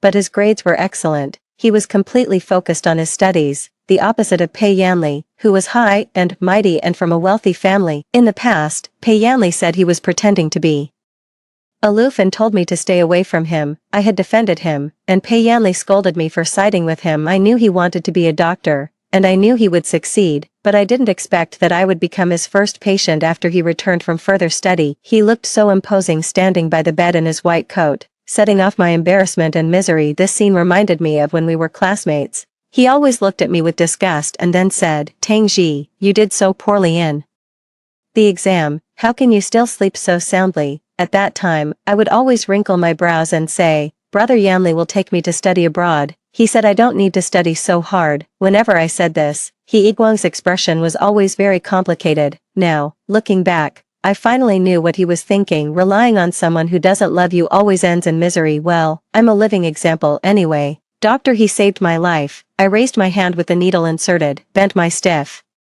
fingers, and forced a smile at him. Hi, doctor. He probably didn't want to communicate with me, so he sent a nurse to take care of me. I was sent here by my neighbor, and the medical expenses hadn't been paid yet. The nurse asked for the phone number of my family members. I smiled and said, no father, no mother, no family. The nurse was full of sympathy, and her hand became even gentler when pulling out the needle. Doctor, he said he wants to take you for a film and do a comprehensive examination. I feebly put on my old coat. When I left the Pei family, I didn't take anything because those things weren't mine, and I was afraid Pei Yanli would come and ask me to return them. I really didn't want to see that person again. The old coat was from many years ago. It didn't keep out the cold, and there was a layer of fuzz on the cuffs. It really didn't look very nice. I shrank my hands and stood up. No need. I just fainted from tiredness. I'm in good health, in the Pei family.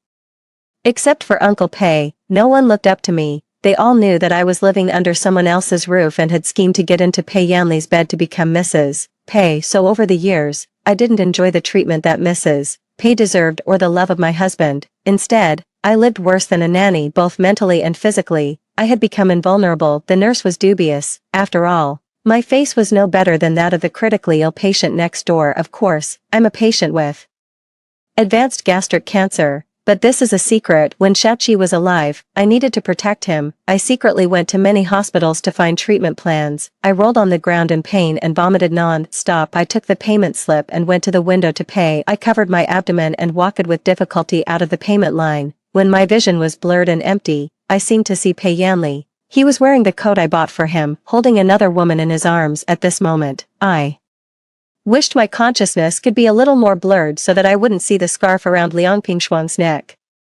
The one I knitted for Pei Yanli with my own hands. After he took it away, I asked him many times, where's the scarf? He just said he forgot, so it was given to Liang Pingshuang. He could have thrown it away, but he chose to humiliate me in another way. I wasn't surprised. Instead, I felt a sense of calm. Perhaps at that moment, Pei Yanli had consumed all my love and guilt towards him. Along with Shachi's death, the dream was over. I lost my child during my marriage and had nothing left, while he had a new lover by his side and got what he wanted in the bustling hospital. I remembered many times over the years, the ties I gave to Pei Yanli were used as rags by Liang Pingshuang. On the anniversary of his mother's death, I waited until the middle of the night, but then I saw a post on Liang Pingshuang's WeChat moments. You always make people feel pity. Even the scarf I knitted stitch by stitch was worn around Liang Pingshuang's neck. My mother taught me how to knit. It was the first time I knitted something. When I gave it to Pei Yanli, I was so nervous that I wanted to see a smile from him, but I didn't. He just took it and said, don't bother with this kind of thing next time. He was trying to tell me that no matter how hard I tried, it was all in vain, but I just wanted to make up for it and be a good wife. At that time, the one standing beside me,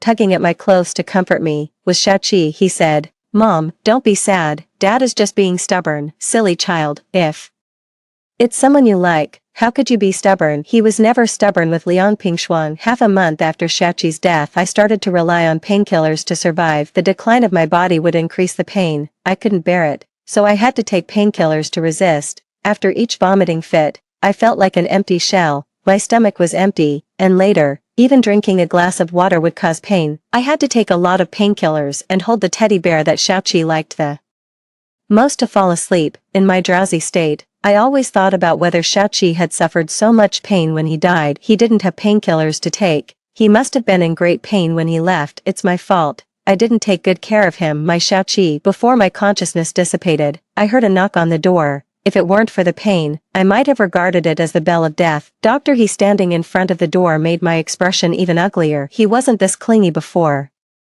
When I asked him to explain questions to me, he was always indifferent, as cold as he could be. What was wrong with him now? Tangji, your condition is very bad. You should go to the hospital for a check-up as soon as possible. He was a doctor, a good doctor who could tell the state of my illness at a glance. Iguan didn't change much compared to the past. He had become more mature, and the arrogance between his brows was even more pronounced. As Pei Yanli had said, he was aloof, and Aloof person couldn't stand humiliation. I really couldn't bear to offend someone before I died. Doctor He, don't you have other patients? I tried my best to act like a mean-spirited woman. How much commission can you get by making me do more examinations? He Iguan's eyelids twitched. Tang Ji, I'll give you money. Stop pestering me. With that, I walked into the room, took some money, and stuffed it to him. Is this enough? Doctor He left. Indeed, who would tolerate a patient making trouble out of nothing? Dying alone was probably the best ending for me. I swallowed the pills, drew the curtains, and was about to rest when two figures downstairs caught my eye. It was He Iguan and Pei Yanli. How did he find this place at this time? Shouldn't he be with Liang Pingshuang? The two were arguing, and it seemed they were about to fight. Ignoring the discomfort in my body, I rushed downstairs and stood between them without thinking.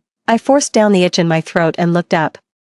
Weakly, what are you doing here? Pei Yanli was still the same, standing in the evening breeze. The hem of his overcoat fluttered gently with the wind. The moonlight fell on his three-dimensional features, adding a touch of cold aloofness. The way he looked at He Iguan was full of aggression and hostility, just like when we were studying. Whenever he saw He Iguan using my things or fetching water for me, he would be angry for a long time. Finally, he would ask me, Tang Ji, don't you have hands? Do you need others to help you? He didn't allow other men to help me, yet he could leave all his kindness to Liang Pingshuang. In the past, I loved him and distanced myself from many people for his sake, but now, I just wanted to follow my heart. I shielded He Iguan behind me, turned around, and pulled his cuff, urging him to leave quickly. He was staring at Pei Yanli, and the smell of gunpowder was igniting silently. If it weren't for my request, he wouldn't have left like this.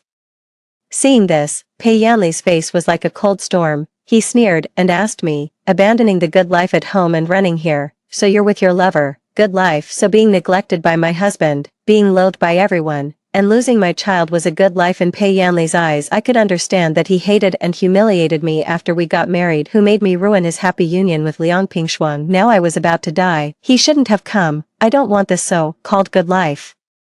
You can leave it to Liang Pingshuang. I wish you two a long life together and lots of descendants. I said it calmly, without hysteria or breakdown, just like the day I left the Pei family. It was as simple as saying, I won't have dinner here for the next meal. A barely noticeable surprise flashed through Pei Yanli's pupils. In these past few days, he might have thought that my request for divorce was just an impulse due to Shachi's death. After all, I had proposed to leave before, but it ended up with nothing. It was reasonable for him to be suspicious. Tang Ji, have you thought it through? This was my most determined choice and wouldn't change. Isn't it your wish for me to leave all these years? After a moment of silence, Pei Yanli nodded, with a mocking smile. You said this. Don't come and beg me if you regret it in the future. Looking at his departing back, I couldn't help asking myself, did I still have a future? That night, I saw a new post on Liang Pingshuang's WeChat. Moments, achieved a happy ending. The picture attached was a brand new diamond ring on her finger. The cancer cells had spread in my body. I didn't know how far it had gone. I faced it with a smile and even somewhat expected death. After all, on that day, I could see Shachi. I hadn't seen him for over half a month. I missed him very much, but in the many days since I last saw Pei Yanli, I hadn't thought of him even once. In the past, I was very considerate to him when he was on a business trip. I packed his luggage, took care of the housework, and handled relationships with relatives and friends. When he got drunk at social events, I changed his clothes and fed him hangover soup. Even though we slept in the same bed but had different dreams, he would still call Liang Pingshuang to report his safety late at night. I was busy with everything, but the woman he always took with him was Liang Pingshuang. When he was on a business trip, he wouldn't even answer my calls. The few times he did answer, it was Liang Pingshuang who picked up. Liang Pingshuang naturally became the person beside Pei Yanli. She told me with a smile, Yanli is asleep. No wonder he hates you. Do you only know how to disturb him? I told her, take good care of him. Need you tell me? Don't you really think of yourself as his wife? If you hadn't schemed against him, do you really think you could marry him? At that moment, I was speechless. Without these things, I felt much more relaxed to hold on. I still went to the hospital, not to cure my illness, but just to get some medicine to last until Christmas. Shachi loved Christmas the most. If I went to see him that day, he would surely be happy walking in the crowded crowd, probably because I didn't look like a healthy person at all. Even though I was wrapped in thick clothes and a scarf, my empty sleeves revealed my bony arms. I got the medicine and walked out of the hospital. Dr. He, wearing a white coat, chased after me. I turned around to look at him. He frowned and walked closer, his gaze fixed. On my face, I covered my face with a scarf, afraid that something would be noticed. After all, except for seriously ill people, no one would lose weight so severely and in a sickly way in a short time. Tangji, He-Guang seemed to want to say something, but then it turned into a sigh. Where are you going now? I mumbled, the station, I'll take you there. For some reason, I was inexplicably on the verge of tears. I wanted to refuse, but He-Guang had already walked forward. There were many people on the road in front of the hospital every day. I wasn't the only one suffering from a terminal illness and being alone. He-Guang's voice rang in my ears. After I left last time, did Pei Yanli misunderstand you? He always used to misunderstand the relationship between you and me. I shook my head. No, we're already divorced. I was surprised when I heard the news of your marriage when I was studying abroad. He came to me before I went abroad and threatened me not to leave. Saying that He-Guang lowered his head, looking at the two shadows on the ground, and laughed softly. Forget it, but Pei Yanli is really a contradictory person. He told me not to like you, but then said he only regarded you as a sister. I stopped. When did he say that? After Liang Pingshuang appeared. I remembered that before Liang Pingshuang appeared, Pei Yanli would suddenly rush out and snatch my soda, drink what I had drunk, then turn his head and kiss my face, and remind me with a smile, drink less ice, this can is mine. But that was a long time ago, so long that I was almost forgetting we had such a beautiful memory. Many people could see the ambiguity between us. At first, Pei Yanli didn't explain. I found him and followed behind him. The dusk that day stretched his figure a lot. His eyes were full of affection under the sycamore tree. I asked him, why don't you explain? Explain what? In the hot atmosphere, Pei Yanli blinked, about to say something. When the driver's car came to pick us up, after we got back, Pei Yanli went to his father's study alone and stayed there for a long time. Since then, Pei Yanli suddenly became cold. He no longer took me to eat actively, nor would he pick me up. I went to see him several times, but he would say with a cold face, don't bother me. I didn't know what was wrong. I tried my best to please him, but it was all in vain. Then Liang Pingshuang appeared. He no longer drank my soda, nor kissed me. He gradually distanced himself from me. When a friend asked him, weren't you with Tangji? Why are you getting involved with Liang Pingshuang again? He knitted his brows, full of displeasure. I only regard Tangji as a sister. If it weren't for her father, she wouldn't even deserve to be my sister. No wonder when I called him on my birthday, Pei Yanli suddenly turned cold and warned me in a cold voice, Tangji, you live here because of your father, no other reason, and don't talk nonsense about our relationship to others. Before you speak, ask yourself if you deserve it. Such cold words broke my heart. A few days later, my mother also told me not to dream of climbing up the social ladder. We were living under the Pei family's roof and had to be careful everywhere. Since then, I put away my unrealistic delusions and love, until these feelings almost disappeared. My mother sent me to Pei Yanli's bed. After that, I spent the rest of my life in regret and remorse in front of He-Guang, I said with relief. Pei Yanli and I have no relationship at all. It only took a few hours for these words to reach Pei Yanli's ears. The desolate night sky like water enveloped the pitch-black vehicle. Pei Yanli stood beside the car, took off his overcoat, and only wore a suit. Smoke curled around his fingertips, surrounding his body, making him seem less real. No relationship at all. Tangji, you gave birth to a child for me. So he still remembered we had a child. Presumably, He-Guang told him this. I was too weak to delve into it. I just smiled and said, the child is gone. So, indeed, there's no relationship left. Pei Yanli was momentarily at a loss for words. The cigarette was almost burned out. When his fingertips were about to be burned, he said affectionately, Tangji, we can have another child. No, we couldn't. There was only one Shaoqi, and there wouldn't be another. Without denying it, I followed his words. Yes, you and Liang Pingshuang will have many children, and I just wanted to find a quiet place to spend the last few days of my life. What about you? Pei Yanli asked me, with a hint of mockery. Will you and He-Guang have children? My head was swelling. I didn't notice the word again in his question. I just wanted to get rid of this man who caused me pain. I hoped I wouldn't see him again before I died. Every time I saw him, I would think of Shaoqi. Even my tone carried a desperate determination. You can think so if you like. I turned to leave, but Pei Yanli got angry and grabbed my arm tightly. Some ripples appeared on his cold face. Have you forgotten that you're still my wife? Not for long. The wind blew into my throat, causing a fishy, sweet taste. Pei Yanli looked at me inquisitively, as if trying to tell whether what I said was true or false. After a while, he seemed to have an answer. Tangji, your way of scaring people is as stupid as ever. Do you think you can live without me? Was I scaring him? No one would use their life to scare him. Besides,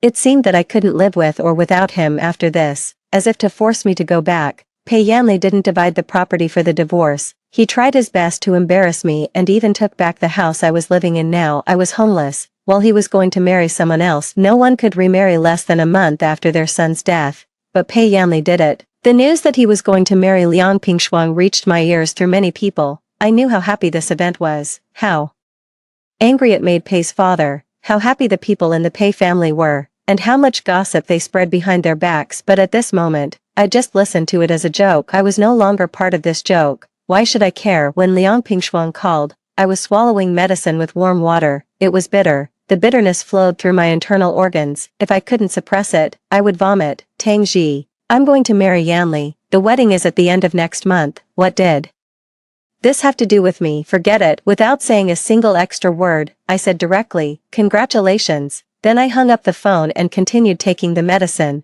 But I didn't know that when Liang Pingshuang made this call, Pei Yanli was right beside her, looking dejected, not at all like a groom-to-be, presumably. It was only at this moment that he realized that my decision to divorce was real and that I really had no feelings for him anymore. Without a place to live, I was like a homeless dog. When Pei Yanli called, he must have wanted to mock me. I was carrying my luggage, standing at the entrance of the station, looking at the bustling crowd coming and going. In my ears was Pei Yanli's dream-like voice, Tang Ji, I'll give you another chance. Do you want to come back? My eyes were a bit sore and dry. He was still soft-hearted. Maybe he was nostalgic for the old days and that's why he was persuading me to go back. But why didn't Pei Yanli show mercy and accompany Shaoqi even once when he was alive? It was too late. No one needed this kind of persuasion to come back. I held the teddy bear that Shaoqi liked in my hand. It had the milky smell of a child, and faintly retained the temperature of his skin. When my fingers touched it, it was like touching Shaoqi's soul. Pei Yanli, I won't go back.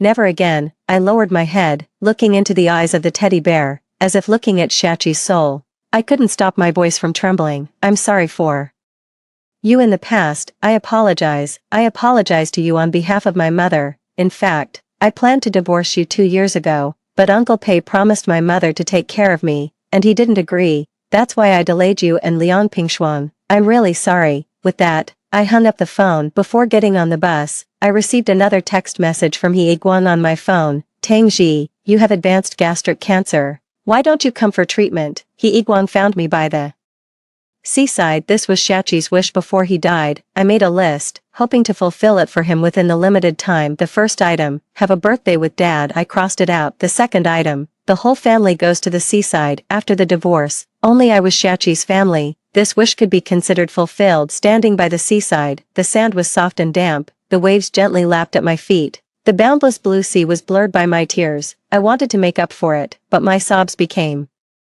more and more uncontrollable. If I had promised to bring Shaoqi here when he was still alive, how wonderful it would have been. At least he wouldn't have passed away with so many regrets. But at that time, I always thought that the whole family should be together, and Pei Yanli couldn't be absent. In the end, only I was left standing by the seaside. The wind and sand made every part of my body ache. I was barely holding on the way back to the hotel, but as soon as I reached the door of the room, He Guang, like a phantom, was standing there. His figures seemed to overlap, and his anger remained undiminished. The professional demeanor of a doctor was vividly demonstrated at this moment. Tang Ji, do you know you're courting death? A patient who doesn't seek treatment and runs so far is indeed courting death. I didn't have time to take painkillers and fainted from the pain. Fortunately, there was a doctor beside me when I fainted. Otherwise, I wouldn't be able to fulfill Shaoqi's third wish. Doctor, he wanted to send me to the hospital, but at my stage, staying in the hospital was just a waste of hospitalization fees. I didn't have much money left on me. The previous medical expenses were all advanced by He Guang for me. His family was not well off. When we were at school, he always wore a white shirt. The collar and cuffs were washed until they were white and wrinkled. In the sunlight,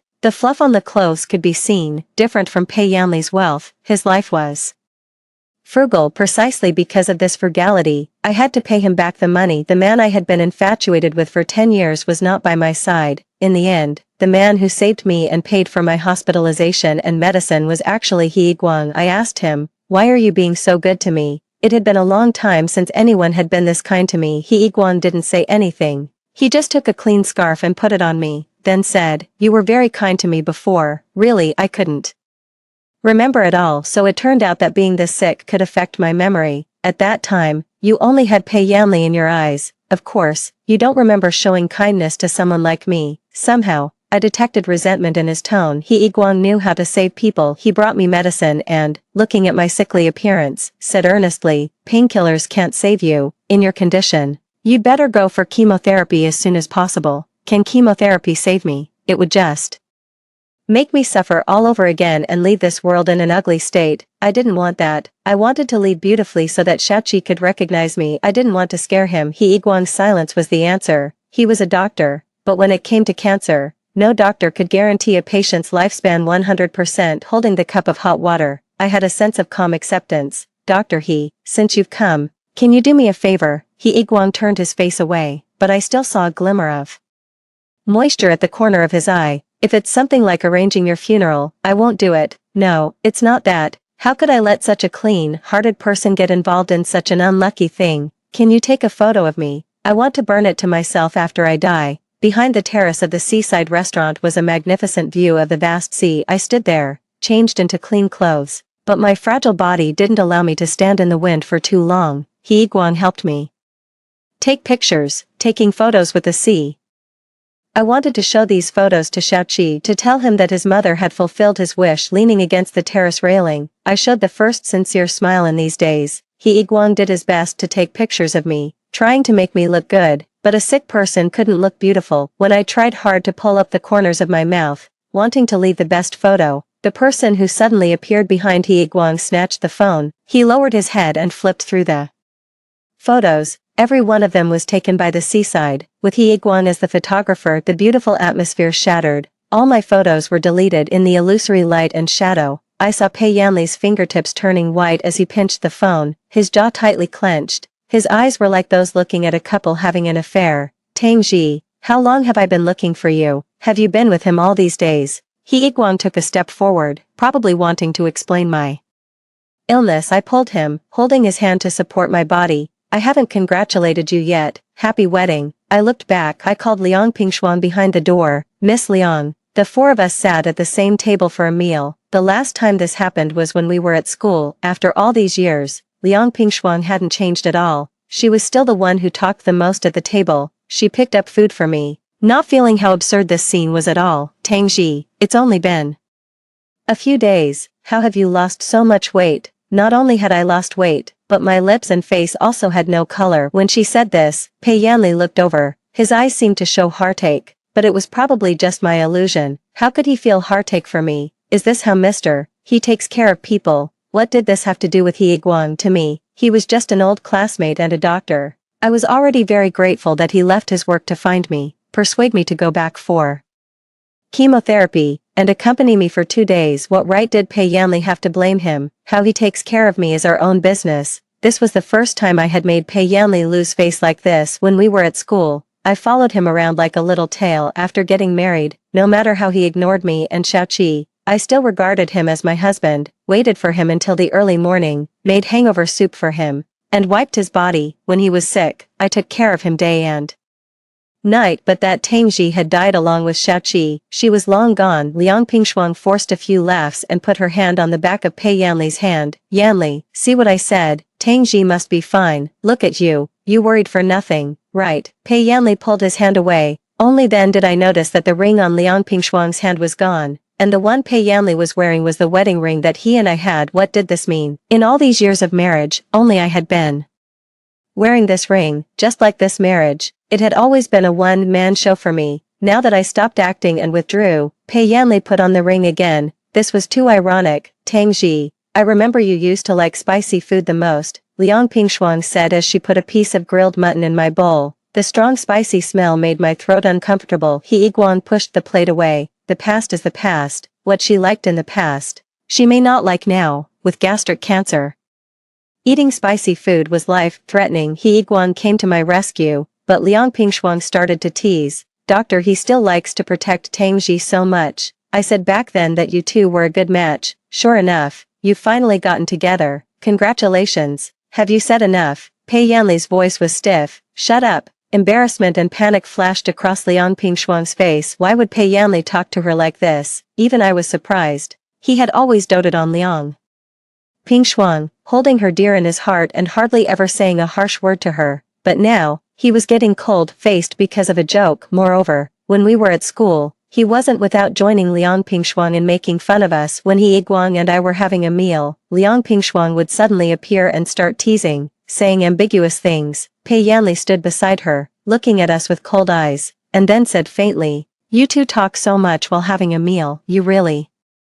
are a match." He had said the same thing before, but now he didn't allow Liang Pingshuang to say it. That piece of meat was pushed to me by Pei Yanli again. I didn't like it, but he always forced me to swallow it. I don't believe that taking one bite will do anything. Will you be satisfied if I eat it? I picked up the chopsticks as if I were facing death. My eyes were red. In the past, I loved him. Later, I lived with him out of guilt. Now that I had nothing left, he was trying to force me to death. Without waiting for his answer, I ate the piece of meat under Pei Yanli's astonished gaze. I chewed and swallowed it. Yiguang suddenly snatched the chopsticks from me. Tangji, were doctors always so fussy? This wasn't poison. I wasn't going to die. I didn't want to die yet. I just wanted to get rid of Pei Yanli. It was really strange. When we got married, I was so eager to see him, but he didn't come home at night. After the divorce, he kept showing up. But why would I need him now?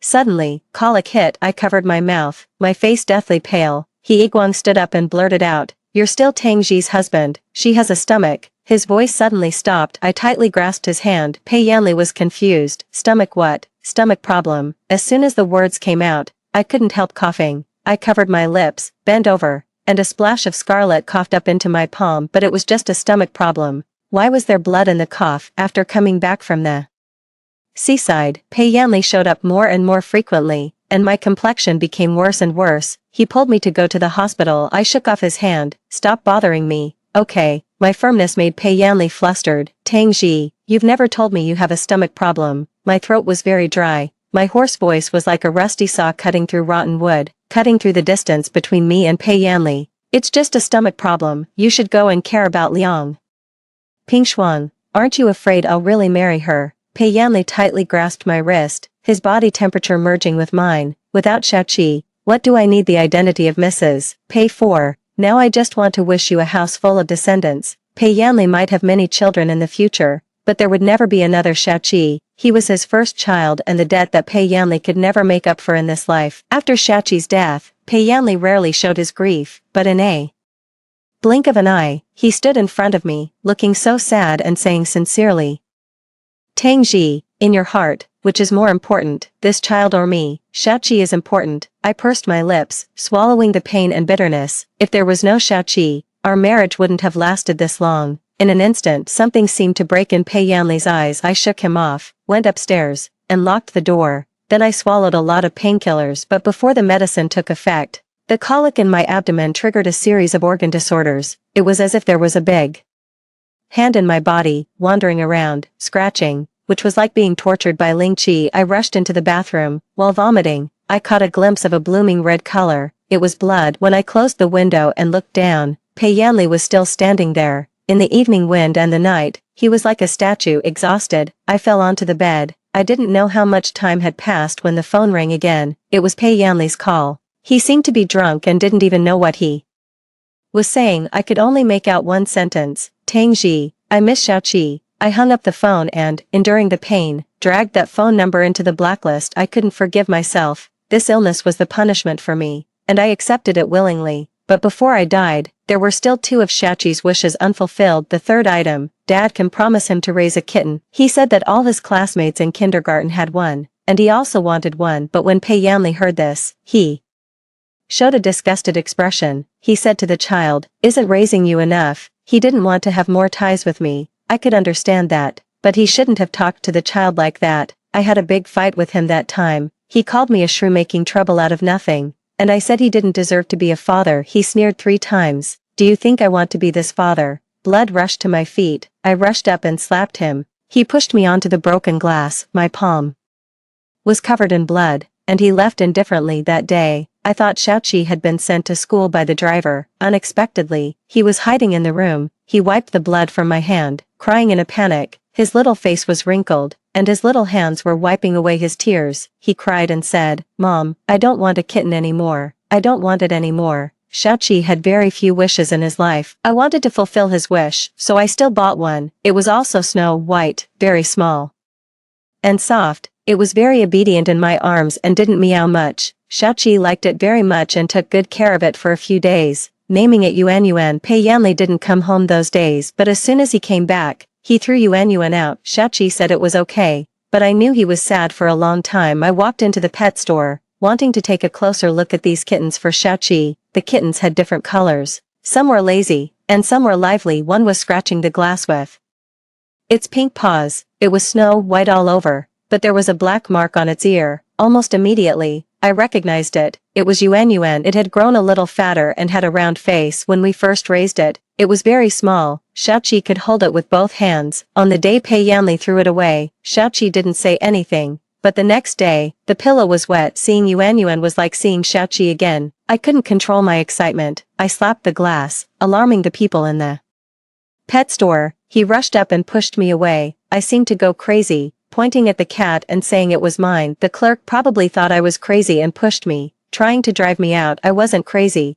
I was just too excited. The excitement of getting something back that I had lost. Xiaoqi's Yuan Yuan was found again. Then, could I still see Xiaoqi? But it wasn't Xiaoqi who came to pick up Yuan Yuan. It was Liang Pingshuang. She walked over from outside the pet store, met my eyes, and then looked at the cat. Tang Ji, do you like bells? The kitten was. I watched as my husband was snatched away by Liang Pingshuang, and then saw Xiaoqi's cat lying in her arms, being affectionate with her. Our Lingling is so obedient. Do you want to touch it? Lingling. It wasn't called Yuan Yuan anymore, but I remembered it was Yuan Yuan. I suddenly reached out to snatch the cat, scaring Liang Pingshuang. She quickly stepped back. Tang Ji, what are you doing? Are you used to snatching things? It's Xiaoqi's cat, not yours. I was on the verge of a breakdown, with stomach cramps, shouting loudly. Liang Pingshuang looked at me like I was a joke. Tang Ji, this was given to me by Yanli. How is it yours? Isn't it enough that you've occupied him for so many years? Now you even want to snatch a cat. It was Pei Yanli. He took Xiaoqi's cat and gave it to Liang Pingshuang. How could he? Even if he hated me, Xiaoqi was innocent. When exactly did it start that Pei Yanli would give everything of mine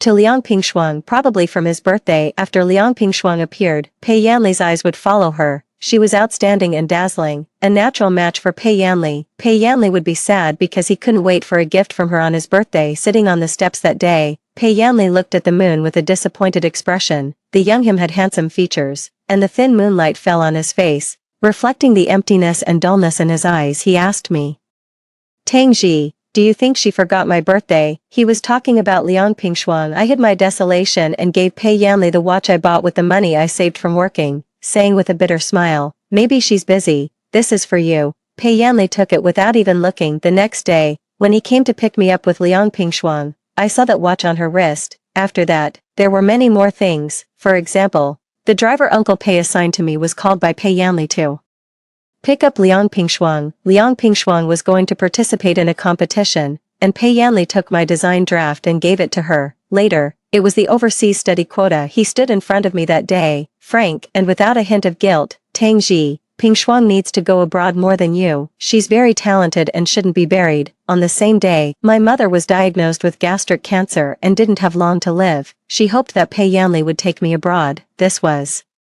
her last wish, but Liang Pingshuang even snatched this away. I couldn't help but cry by my mother's bedside all night. I didn't know if I was crying for the lost overseas study quota, my dying mother, or Pei Yanli's ruthlessness. At that time, I wasn't a mother yet. I didn't know that in a mother's eyes, a child's tears were such a deadly weapon that it could even make my mediocre, honest-to-goodness mother scheme against Pei Yanli. The night before Pei Yanli and Liang Pingshuang went abroad, I slept in the same bed with him.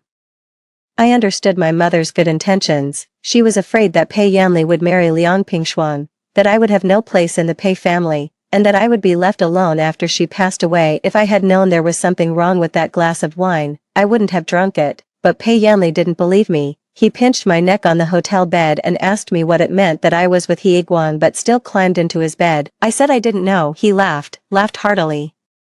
The strength in his hand kept increasing, and his words were like a sharp blade, tearing open my chest. You're just like your mother, born a vampire. Those were the last few days of my mother's life. I went to see her with scars on my face. I accused her, blamed her, and asked her face to face, "What's your relationship with Uncle Pei?" Her face turned pale, the white breath in the oxygen mask came out layer by layer. Her voice was hoarse and deep. "Who told you this, Pei Yanli?" I shed tears again. I cried and told her. He said that since the mother couldn't do it, it was my turn as the daughter. My mother shook her head stiffly. I cried and said, "Mom, what should I do now?" That was the last sentence I said to her, the last time I saw her. In my dream, I knelt in front of my mother's grave and told her I was wrong. What responded to me was a pair of soft, warm hands with the smell of a child. It was Xiaoqi. But in a blink of an eye, his hands became cold, and his body became stiff. I held him and wailed, shouting in panic, Is there anyone who can save my child?" No one could save him. I could only watch helplessly as he gasped his last breath in my arms. In the dream, my tears flowed down. Later, I found out that my mother and Pei's father almost got together, but later, she got sick and learned about my feelings for Pei Yanli. She wanted to make it happen for us, but at that time, Pei Yanli already had Liang Pingshuang by his side. She took the blame for me. Even if she was vicious one last time before she left, she still wanted to ensure my well-off future, but I let her down. I didn't keep the identity of Mrs. Pei, didn't keep my child, and got the same disease as her. The waiting was too long. In the past, I was like this, waiting day after day for Pei Yanli to come home, but this time, how could I be so tired after just half an hour? Life seemed to be slipping away. At this rate, I didn't know if I could hold on until Christmas. Xiaoqi loved Christmas the most in previous years. This year's Christmas gift was Yuan Yuan. For Yuan Yuan, I came here in person, wanting to see Pei Yanli. When Pei Yanli came, I was waiting downstairs of the old mansion. My face was as pale as paper. He knitted his brows and walked over. There was even a hint of tenderness in his tone. "Why don't you go back to your room and rest? Your face looks so bad. Isn't your stomach problem getting any better?" It wasn't a stomach problem, it was cancer. It couldn't be cured. I dodged his hand that was reaching for my forehead. "No need. I came to ask you, did you give Yuan Yuan to Liang Pingshuang?" "What Yuan Yuan?" He didn't know what Xiaoqi's cat was called. He gave it to Liang Pingshuang without permission and renamed it Lingling. I couldn't laugh or cry. I could only face it calmly. Xiaoqi's cat. It was his. Pei Yanli's eyes were very complicated. He raised his hand and gently stroked my face. I couldn't ignore the apology in his expression. "Let's go upstairs first. We can talk about the cat another day." I didn't have another day. I just want Xiaoqi's cat. My voice couldn't help but rise. As soon as I got excited, I couldn't help but cough. I bent over, my face flushed, and coughed until my vision went dark. Pei Yanli patted my back to help me catch my breath. I waved his hand away, looking urgent. "Don't worry, I'll call to get it now." He took out his phone, glanced at the empty coffee table, and shouted in dissatisfaction. "Why isn't there anyone pouring a glass of water? Are you all dead?" It was really rare that he would care whether I had water to drink. After making the call, I waited for Pei Yanli's reply. He walked over and said seriously, "I'll get Yuan Yuan back for you. Can you wait for me here?" Seizing the opportunity, I brought up another important matter. "Can you give me the money that belongs to me after the divorce? I really need money now." I wanted to pay He Guang back. He wasn't from a wealthy family, and the money he spent on me these days was a large amount. I had to pay him back. Nothing was better than leaving this world easily. "Did you come here to ask me to find the cat or to ask for money?" I said. "Both." His expression suddenly became much more complicated. He dragged his weak body, took out a card from the wallet by the bedside, and handed it to me. "The password is Xiaoqi's birthday." So he remembered Xiaoqi's birthday. He remembered the date but never showed up. I took the card, but he didn't let go. "I'm giving you the money, but it's not a divorce compensation." Pei Yanli then said solemnly, "Tang Ji, wait for me to come back. I'll get Xiaoqi's cat back. Let's start over. I've redecorated Xiaoqi's room. We can celebrate his birthday together next time." "Okay, but I couldn't wait for Xiaoqi's next birthday." Why couldn't he have promised to accompany Xiaoqi for his birthday earlier? It was too late. Pei Yanli was really too late. This waiting seemed to last a lifetime. While being tortured by the illness, I looked at the old Pei family mansion and remembered the first time my mother and I walked in. Pei Yanli was still a teenager. Later, we got married here. On the night I wore the wedding dress, I didn't wait for anything. Then my mother passed away. I cried in the new house that Pei Yanli and I shared. He thought I was annoying and threw me out during the days when I was pregnant with Xiaoqi. I was always immersed in grief. I found out I was pregnant very late, and it was already past the time for an operation. During those months, Pei Yanli tried to persuade me to have an abortion more than once. He really hated this child. I didn't agree. I raised Xiaoqi little by little. I took him to get injections, gave him medicine, dressed him, kept him warm, and coaxed him to sleep. When he shed a tear, my heart broke. When he smiled, I had no more worries. Xiaoqi knew that his father didn't love him or me. In order to make me get a little more love, he hurt himself, made himself catch a cold and have a fever many times, just to make Pei Yanli come back to visit us mother and son. But this wasn't what I wanted. I just wanted my Xiaoqi to be well. I had whispered to him that I didn't want him to hurt himself. Nothing was more important than him. Besides, lying and deceiving were wrong, but Xiaoqi didn't listen. He was just a child. He just wanted his parents to be together soon. Pei Yanli found out, and this trick no longer worked. Until the news of Xiaoqi's death reached his ears. He thought it was just a joke Xiaoqi played on him. In this house, I met Pei Yanli, lost my mother, had a child, and then lost the child. Maybe it was really the end. These past events flashed through my mind like a fleeting horse. Pei Yanli came back in the early morning. He held a snow-white kitten in his arms, and took the kitten's paw to touch my nose. Xiaoji, the yuan you wanted, I got it back for you. Was it yuan? I could hardly see clearly when I reached out to take the cat. I paused. I recognized that the cat's pupil color was different. The color on the ear was the same, and the size was about the same, but it was different. It was intuition. What's wrong? Pei Yanli asked me. He let the cat lie in his arms and said to himself, when Xiaoqi was young, I always thought that having a pet would hurt him, then you would be sad again, so I didn't agree to let him raise one. I lowered my hand and didn't plan to take the cat. This wasn't yuan. Why did he find a fake yuan to deceive me? If Xiaoqi knew, he would surely blame me. Pei Yanli, at this point, there's no need to lie to me. I had waited here for a lifetime. In the end, I didn't even get Xiaoqi's cat. Pei Yanli was stunned. Lie to you about what? This isn't yuan. I was too calm, so calm that I was certain. Where's yuan? He really went to ask Liang Pingshuang for it. Looking closely, there was a slap mark on his face, and the collar was a bit wrinkled. Probably the two of them had an argument. He came back in a hurry and was very tired, but he was still trying to coax me with the cat. Yuan fell from the building. It happened half an hour after Pei Yanli made the call. Liang Pingshuang was the murderer, but no one could punish her. I was both sad and in pain, but I was numb. I'm leaving. Where are you going? Pei Yanli let the cat slip out of his arms, freeing his hand. He looked like he was pleading. But what was he pleading for? Home. All my strength was drained.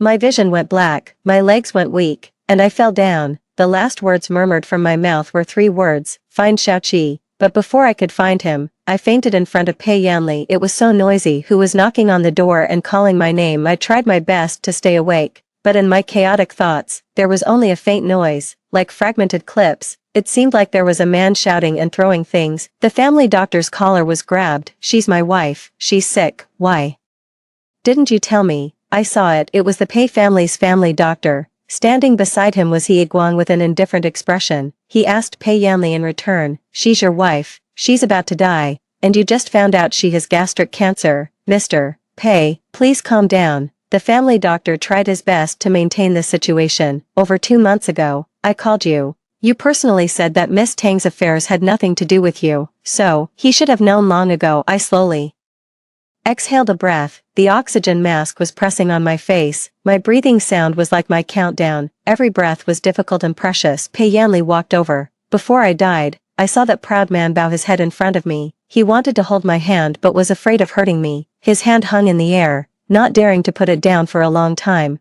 Like a child who had broken his beloved toy and was trying his best to make up for it but didn't know where to start. After a while he covered his face, vaguely. I heard his sobbing cries echoing in the ward. It was so noisy. Could he stay away from me? Unfortunately, I couldn't speak or scold him. I didn't know how much time had passed. Doctor, he walked over. My eyelids twitched. I saw his white figure standing behind Pei Yanli. You're disturbing her like this. Get out. Pei Yanli roared in a trembling voice. His voice was hoarse and dry. He cried for a long time. His crying was really getting on my nerves. I used to think I shed the most tears, but I never thought he would cry too, and it was for me. Regretting only when a person is about to die. What were you doing all those years? She was your wife. Have you ever cared about her? He Guang's words were like needles pricking my heart. You used to suspect us. And even after getting married, you still did. But did you ever think that all she wanted was to be your wife? I feel it's not worth it for Tang Ji. I didn't expect her to be sick. I really didn't. The hospital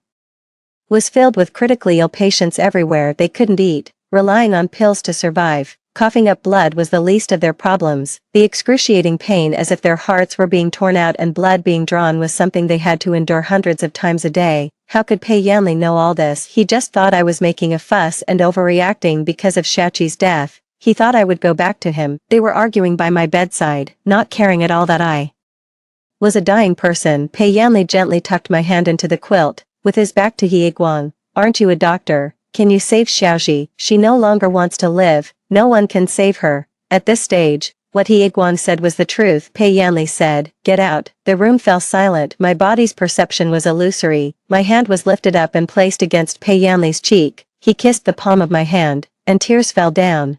"Why didn't you tell me you were sick? Just because Xiaoqi left, you don't even want to treat your illness anymore. What else could I do? You only had that child in your heart. Did you ever give me a place in your heart?" Pei Yanli slapped his own face with my limp hand. "It's my fault. How could I be jealous of Xiaoqi? How could I be jealous of He Guang? We're husband and wife. Xiaoji, wake up and hit me. You can scold me or hit me however you want. I'm willing to take it." He was calling my name, and I could hear him. I really wanted to break free from his hand because I saw Xiaoqi waving at me. He was calling me mom and saying, "Mom, it's so dark here. I'm so scared." I wanted to rush over and hug him, but Pei Yanli's hand was holding me tightly. Why wouldn't he let me go at this time? A needle pricked into my skin. I frowned in pain, and my toes curled up. It seemed that even the seams of my bones were hurting. The medicine was being infused into my body. The pain disappeared briefly, but the pain in my life couldn't be soothed by medicine. There were people bustling around the bedside, doctors and nurses, their anxious voices ringing in my ears. The vital signs on the electrocardiogram were very weak, on the verge of death. I seemed to see Xiaoqi again. He was sitting on a soft grassland, his small body lying on the grass. When he looked up, there were a pair of dimples on his soft little face. When he smiled, his eyebrows curved. He called me mom sweetly. I wanted to hug him, but there were still people calling my name. In my ears, the scene became distorted. Pei Yanli's face appeared in front of me. He was calling my name, but I wanted to follow Xiaoqi. I wanted to say stop, that leaving like this was my last wish, but he didn't stop. These days, he had found the best doctors to save my life, but no matter how good the medicine was, it was useless to me. I had no will to survive, and my consciousness was following Xiaoqi in my dream, but in reality, Pei Yanli was holding me tightly, not letting me go until there was a fluctuation on the electrocardiogram. He had saved me back. He said he was my savior, that my life belonged to him, and that I should cherish my life. I lay in the hospital for a week. During this week, Pei Yanli stayed by my side every step of the way, but I knew I couldn't hold on any longer. At the end of my life, I saw the person I least wanted to see. On the eve of Christmas, Liang Pingshuang stood by my bedside. Seeing me like this, she must have been very happy. She was watching my miserable state, taking in all my ugliness and sickness, but she said, "This is really retribution." Then she added, "It's Pei Yanli's retribution. All these years, he played with me, used me, made me devoted to him. But in the end, he told me he had never loved me. He even wanted to take back the cat he gave me." Why? The voices in my ears were intermittent, one sentence after another, hitting my heart like a stagnant pool. So in the end, none of us got what we wanted. Tang Ji, you must be wondering why he hated your child.